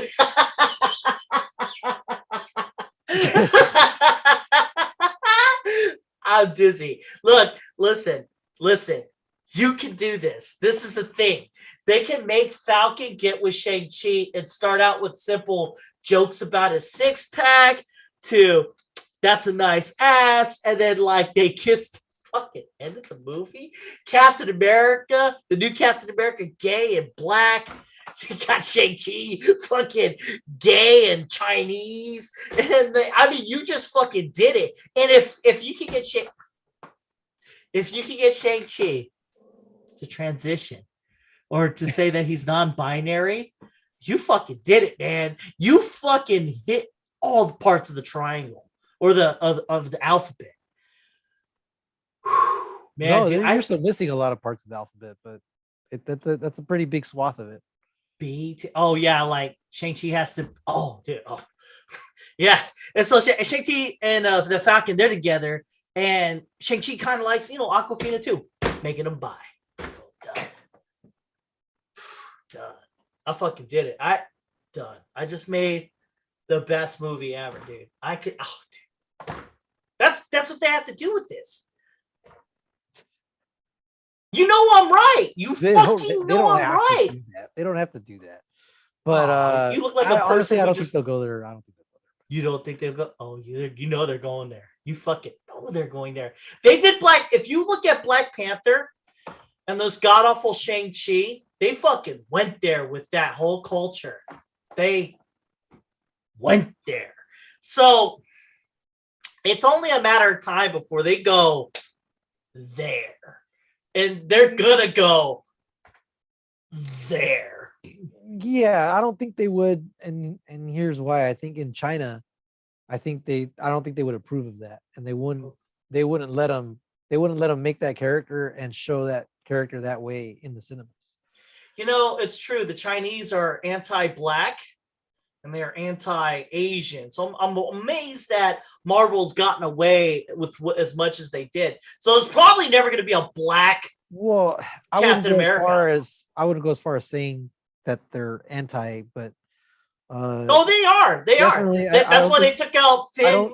I don't think gayness is part of their cultural value. No, you're right. No, they're anti-black and they're anti-gay. You're right. No. Look, watch. Just Google it. Just fucking Google it. They took out Finn out of the Force Awakens because he's black. No, they made his face a lot smaller. And why did they do that? Did they take him out? But why did they do that though? They round up Muslims and fucking put them in camps, dude. I mean, like the Chinese are pretty hardcore. This is that. Yeah, the Chinese are pretty hardcore against. They're pretty big. They're pretty big. They can make any movie seem popular. Like, all right, the number one movie in the world at the time, at one time, was this god awful movie. If you've ever seen it, it's a fucking masterpiece of trash. Is it the one with Matt Damon? No. It's funny. I just remembered this. They had a cute little monster that looked like that monster in Shang-Chi. I wonder. With no face? Yeah, they had that. That was the main character. And it was like some little fucking thing with wings or something. It was about a monster. And it was like the number one movie in the world. And I was like, what? And it was like, because it made like $300 million or $500 million or some bullshit like that. And no one ever heard of it. That's why it was in the news. And this is about 10 years back. I can't remember when, but I was like, what? Why is this? And then when the idea percolated one day, I was like, I think China has the ability to just have a theater and charge all this money because they have, they take their money. They can make billions of dollars. You know what I mean? They have billions of dollars. What is $300 million? What is $500 million? What's $1 billion to promote and create trash? So you have this trash movie and you say, oh shit, it got $500 million in the Chinese market. What does that say? And so like, it's that popular, is it? And then you watch the movie, it's god awful. Well, so then like they have a production company that says, look at what we did. We made a movie that made $500 million, Chinese owned, by the way, but whatever. Now they got these Marvel fucking movies and they're able to fucking X out black people and shit. And they don't have any gay movies. I mean, you have the power to make any movie. John Cena apologized in fucking Chinese because he didn't know what the fuck a Taiwan was. And because he said Taiwan was a country. Exactly. And then he starts speaking. That's how powerful they fucking are because they need that market. So China doesn't have, it's not like people are watching these movies in China. They just pay for it and say, that's how much money. And to them, it's nothing, but they own us. I think, I wouldn't say, that our economic entanglements make us codependent. We're codependent. Dependent. They got us by the balls. Exactly. Especially in movies like Fast and Furious 5, 10, 20. Why? Yeah, but that's a studio thing. They want to maximize their profits, and now it's like, well, especially with streaming and shit, it's like we gotta make our movies appeal worldwide because shit like Titanic and Avatar, if you make a movie that appeals worldwide, why limit yourself to the US? Yeah. Especially if you're publicly traded, your stockholders are going to like the possibility. They might not like your movies or whatever, but they do like the outlook of, hey, they're going to make something and it's going to appeal to a country that has 1 billion people in it, over 2 times as many people in the US. That's the worthwhile investment. They're creating a product that more people are going to want. So I give you this. You got Transformers, garbage movie. The newest one, whatever the fuck, we're optimistic. Makes a lot of movie worldwide. So does Pirates of the Caribbean. Makes a lot of money. No, but it makes it more. It makes the money in the Chinese market, and these are garbage movies. I would make this argument in conspiracy theory. They have all their money. It's not like we're dealing with a group of people. We're dealing with an ideology, like a one mind. Like when you're attacking America, you gotta attack a lot of things, like Republican, Democrats, us, different people, all these ways of thinking. In China, it's like one thing. They own their money. It's that one mentality. Destroy the way of liberty. And then so you come out with the movie, right? And this has been happening for hundreds of years, propaganda. China can just buy a movie and just be like, yeah, $300 million. Boop. And then like, oh man, here's this garbage fucking movie, but it's making a lot of money worldwide. But it's really because it's in the Chinese market and they can spend 300 million here, 500 million here. And it's garbage. And they keep pumping out garbage. Well, I mean, there's garbage movies that make money even in the US. Not 300 million. Whatever. Well, I mean, it could just be one of those things where that movie just struck, some kind of cultural value that you watch the Transformers. Again, come on. Our standards of storytelling are different than other places. You watch shit in Mexico and different shit is worthy down there than it is over here. Okay. I'm telling you this right now. It's different likes, different likes.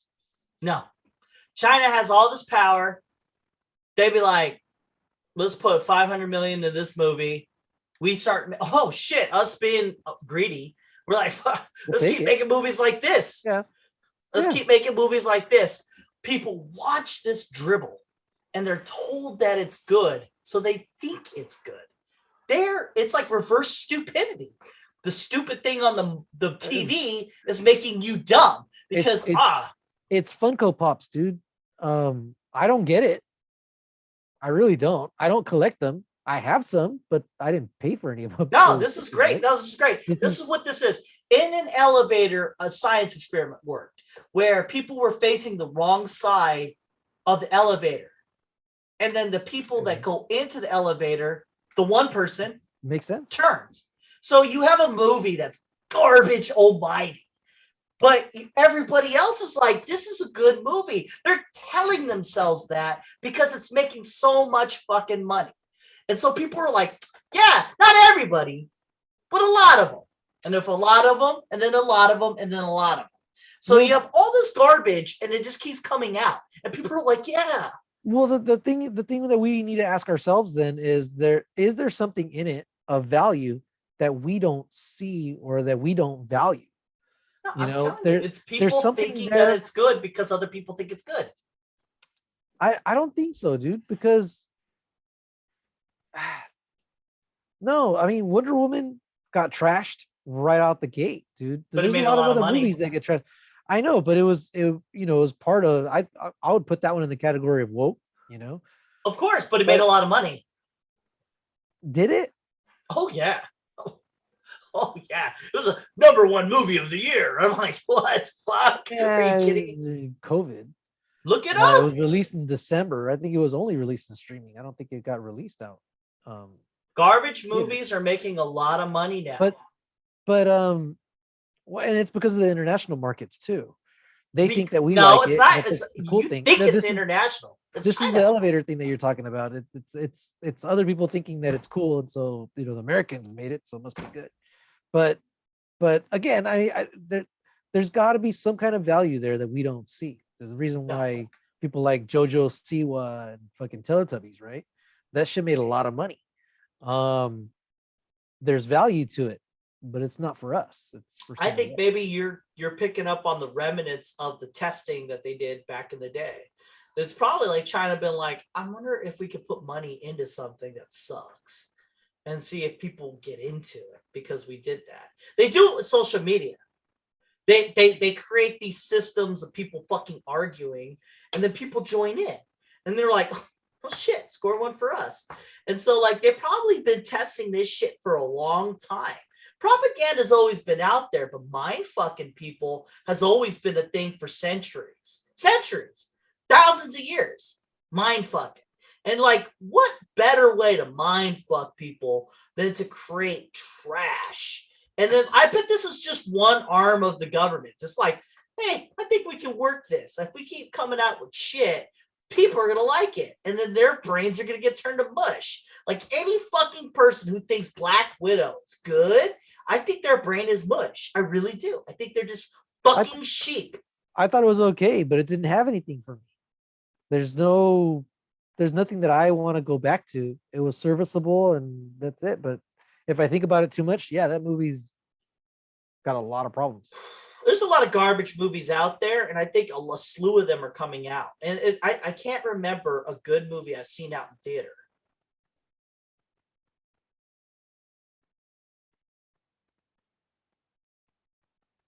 Like I want to say Tenet, but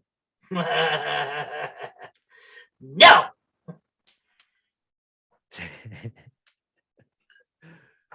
Endgame. That's been a minute though. Exactly. 2019. Now you go back in the 90s and 2000s, you got Gladiator, fucking Braveheart, and all that good shit, right? I mean, we just couldn't stop making good We'll movies. get those again though, dude. They'll come back. We're not seeing them right now because they're not like every year you'd have at least 3 movies that were really good. Every year.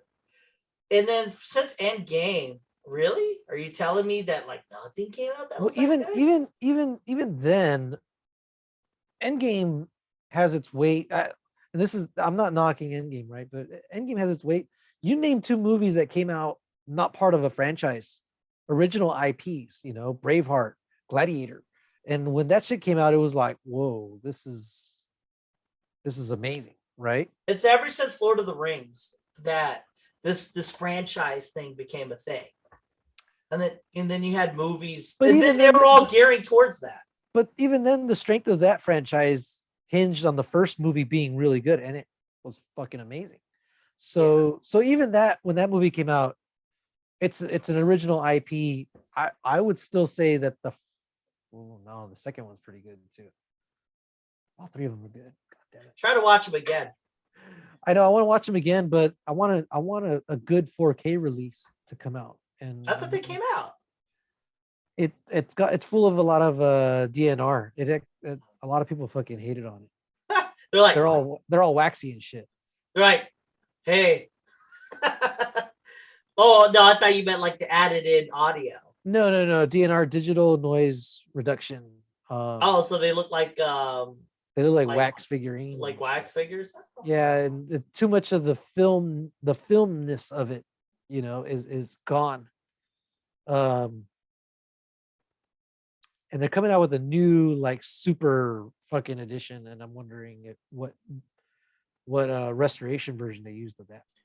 Well, most movies are moving towards franchise. You've got your Lord of the Rings, and then like John Wick became a franchise. Everything became a franchise. Nothing becomes original anymore. Shit. Yeah, I can't think. Fuck, man, Top Gun keeps getting pushed back. Yeah, 2022 now. I told you, didn't I tell you? I thought I did. Yeah, you fucking told me. And just like I said, Chinese are fucking taking over.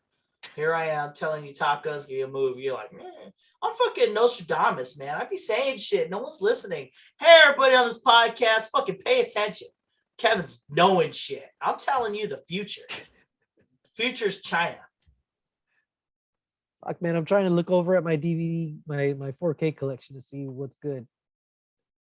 Have you seen *Malignant*? No. Is it good? Well, again, I'm trying to think. I'm trying to think of something that's like on Gladiator level good, of just a movie. Bam, it's there, it's done. You can fucking enjoy it. I mean, I really like Taken, and I watch it again and again. But then they made a franchise out of it. They even made a TV show. Yeah, it loses its its thing. Like just one-offs. I mean, there's not that many. No, it's hard to do. It's hard to do. Like John Wick, and then they made sequels. John Wick didn't need sequels. The sequels are okay. They're good, but they're not. The third one, I was bored. The first one, the first one, you're on the ride with them. Yeah.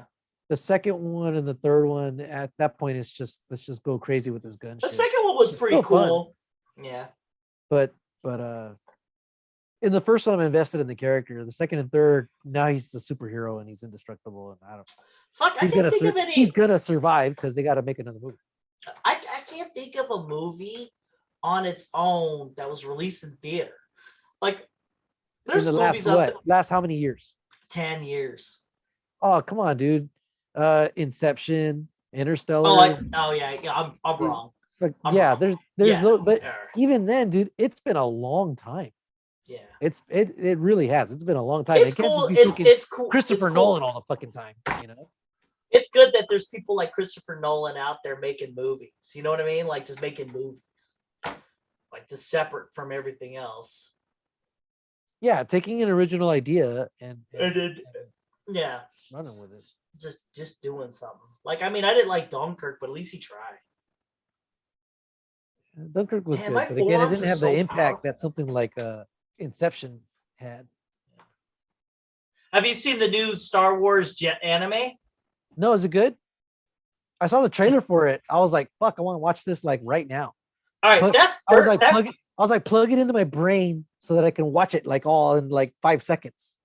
The first one, they're really short, but the first one, I was like, this sucks, and then it was like, oh my god, this is really good, and then the second one, I was like, ugh, and then the third one, then my brain started working. I'm like, well, how come they could do that? That doesn't make sense. That's not part of, because it's Star Wars in the lore, and I'm like, why would they do that? That doesn't even make sense. So, is it canon? Is it? I don't know. It could be. But I don't know. The trailer was fucking awesome. I want to watch it just based on the first one. You can make a TV series out of it. Oh shit! Yeah, it's like a samurai thing. It's so good. Even the plot twist at the very end of it, you're like, wow! For 15 minutes, you created a plot twist that was awesome. And then they're like, they showed this one thing at the very end, and I was like, oh shit! You can have a show. And I was like, out of 15 minutes, I'm like, whoever wrote. It could be like what Cartoon Network was doing back in the day, when they were doing like little 5 and 10 minute episodes of shit to see what hit, and then they found they made Clone Wars. They found Dexter's Lab, Rugrats, all that shit. Oh, no, they did Clone Wars. It was very short. It was like a weird thing. It was a beautiful time in cartoon history. They would just make these little things, and like for no reason too. It was like, why? But then it was good. And then they made a show, and the show was so good. Yeah, the show was pretty good. I was surprised at how good the show was. Yeah, can't see that far. All right, man, we should call it. Oh yeah, we're fizzling out, but that was good pod. I'm not gonna lie. Late as fuck. Yeah, but I mean, it had to go where it had to go. I mean, man, we really bounced off some topics. The next podcast, we need to talk about all of the what ifs in entirety. Because the last two, shit. Ugh. And then whatever comes out on that time, November's when a month from now is Eternals. It's gonna be garbage. Again, I'm that's where I'm worried. If it's shit again, like not on the level of like I want to engage with the characters, Yeah. It's too if much. If it's not something that I feel like I would want to come back to, then I don't know, man. I'm gonna have a really negative outlook. I'm not. It doesn't mean I'm gonna stop watching everything, but I think my level of investment will probably start going down. Well, I mean, I'm telling you this. I mean, like, I don't know why you haven't seen it, but Nostradamus over here, Nostradamus is telling you right now, like, you look at what's coming out and it's hard. The only thing that's working is the old shit. Doctor Strange 2, Spider-Man 3. Yeah. But like, you get the Eternals and ensemble cast. That was a stupid move. What they should have done was have one character resonate with that character, introduce the other characters. Well, it's probably going to be in the Black Knight. You mean the Black Knight as one character? Yeah, and you'll be interacting with the Eternals through him. No. Jon Snow. Jon Snow's the outsider. No. He's our proxy. It's an ensemble cast. Yeah, it's so okay. There's a lot. No, because you have an ensemble cast like that, and they just introduced the Avengers. That's what they just did. I'm thinking like how Wolverine and X-Men in the first X-Men movie. You're on the ride with him for the most part. You're not really engaging with the other characters in any meaningful way, the way that you're, or at least with the same weight that you are with Wolverine. I think that's wishful thinking. I mean, I seriously, it's an ensemble. You got Angelina Jolie.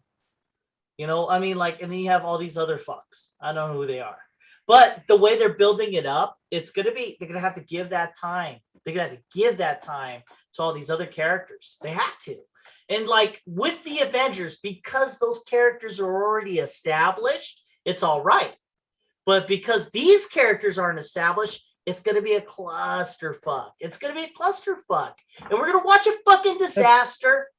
That's what I'm worried about, because with Guardians, you could do almost anything you wanted and make it zany, right? Yeah. But with Eternals, it feels like they're going for a gravitas or a weight that's not there. No, it's called Woke Force One. You have like a fucking Arab dude, like a black person, fucking Asian person. Oh, but the problem with that a gay person. No, the problem with that is it makes sense if they're from all over the world. Then they kind of have to. But they're not represent the world. But they're not. We don't know what they're writing for the MCU for that. They come together and they help humanity. No, they're already a thing. I know They're they are already there. And they're already different races together going to Earth. Yeah, they are together already. They're reincarnated. What I was seeing was that they're on Earth already, but they don't know that they're superheroes. They need to be reawoken. Yeah, of course. I get you on this, but I'm saying like when they come to Earth, they're already together.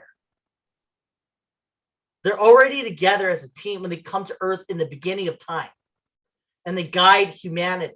And they splinter off, in their own areas but they don't change what they look like. They're already woke force one. And when they get to Earth, well, but that's for us then. But that's for us. That's so that they don't have to change the characters.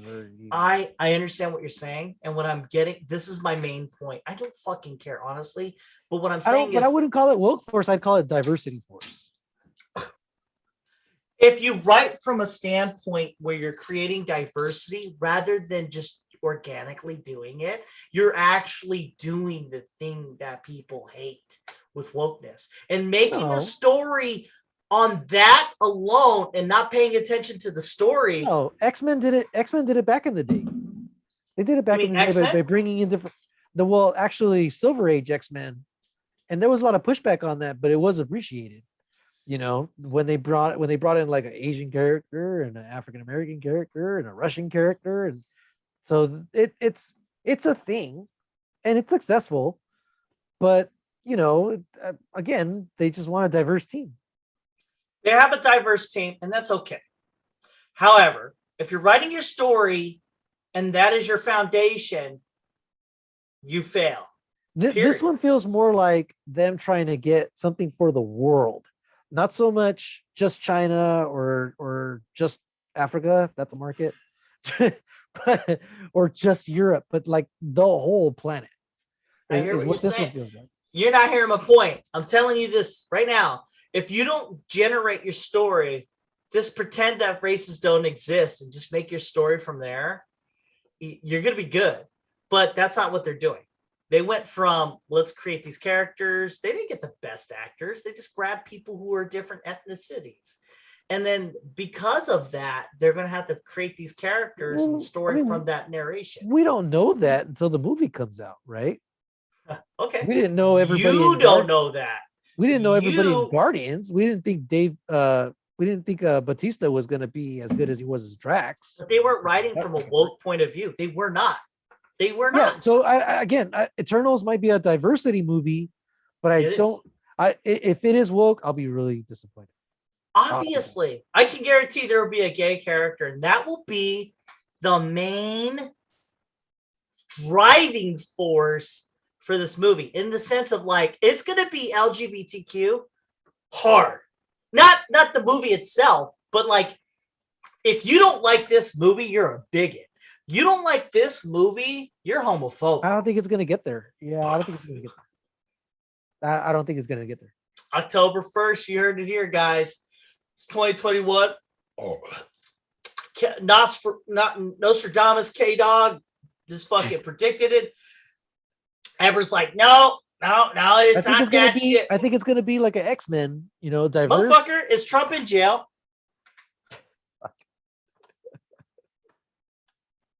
Why? Because I said he was going to be in jail. And I told you he wasn't. Well, I mean, we still don't know, right? You can say, well, are we going to say this until we're fucking 80 doing this shit? We don't know until the movie comes out. I mean, we don't know until the movie comes out. Shit's still happening. Trump isn't just enjoying life. I mean, that's for, oh man, dude. Okay, all right, shit, all right, Amber.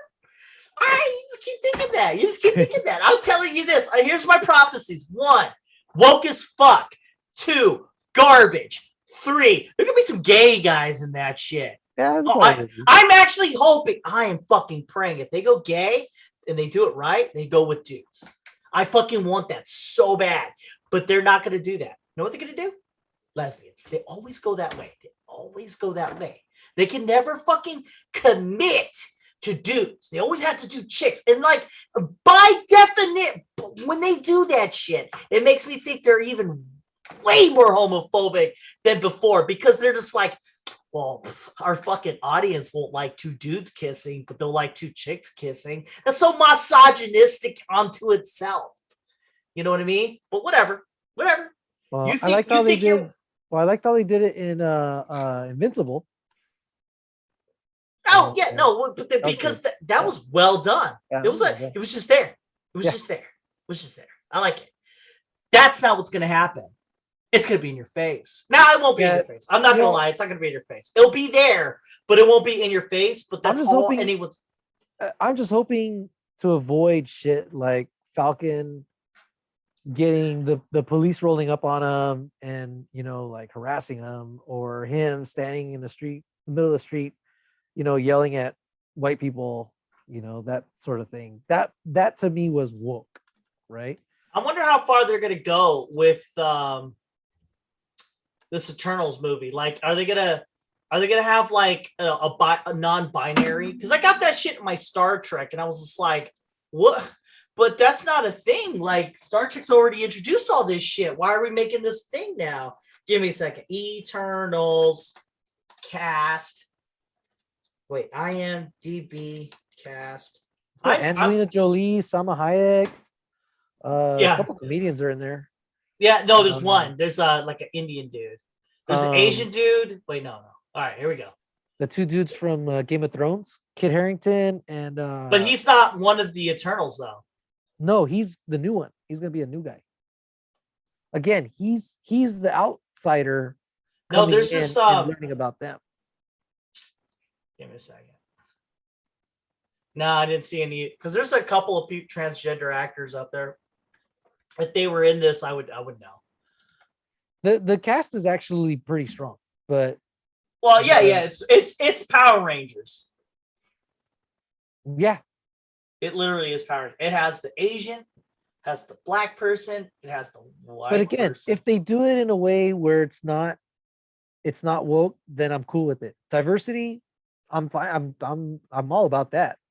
No, but the people who make these fucking movies are racist, homophobic, misogynistic in an extreme way.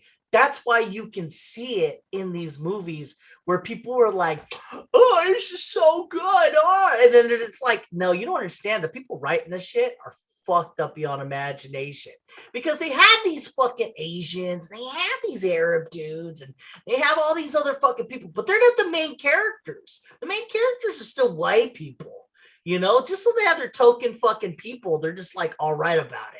Because they're just like, yeah, we're good, right? We got all this shit. Again, they literally had that fucking conversation in a fucking room. We don't know until the movie comes out. You don't know. Nostradamus over here knows it. I'm telling you. How many times I gotta be right? We'll find out in a month. Hey, man, I'm just saying, like, fucking Biden takes power. All of a sudden, COVID's not a thing, even though it is. It's weird. It's the fucking strangest thing. Fucking Trump doesn't go to jail, like you said. Fucking, I don't know, man. I'm just saying, like I said, this fucking movie was gonna suck, and Shang Chi sucked. You say it's good, I guarantee in 5 years you're gonna be like, this movie fucking sucks. We'll see on that too. All right. Well, as always, if you like our podcast, you agree or disagree with us, you can find us on the YouTube, find us on Spotify, wherever you find podcasts, at iTunes, all that bullshit. But then do please like and subscribe, leave a comment. We'll argue with you. And you know what? Fuck you. This Shang-Chi sucked. You're so mean. Eternals suck. All our fans that like that shit suck. If you fucking come at me, bro. All right, man. Signing out. Oh, wait. Yeah, you gotta do your sign off. Hey, man, if you don't want to, if you want to end up a loser and you don't want to end up an awesome guy, I don't know what I'm trying to say here. Don't be a non-Nostradamus. Be a better person than you were yesterday. Listen to me and my fucking comments and say, oh man, he knows. He fucking knows. China is trying to take over with propaganda. I might get executed. They might hear this shit and come after me. I'm like, that guy knows the truth. That's what they're going to say. All right. As always, stay frosty. What do you got? Have a good one. You got to come up with the catchphrase. You got to go like, wasabi. Whizzle wazzle. Whizzle wazzle, he says. Stay frosty and whizzle wazzle. Wait, I had start video. I forgot how to do this. I'm drunk.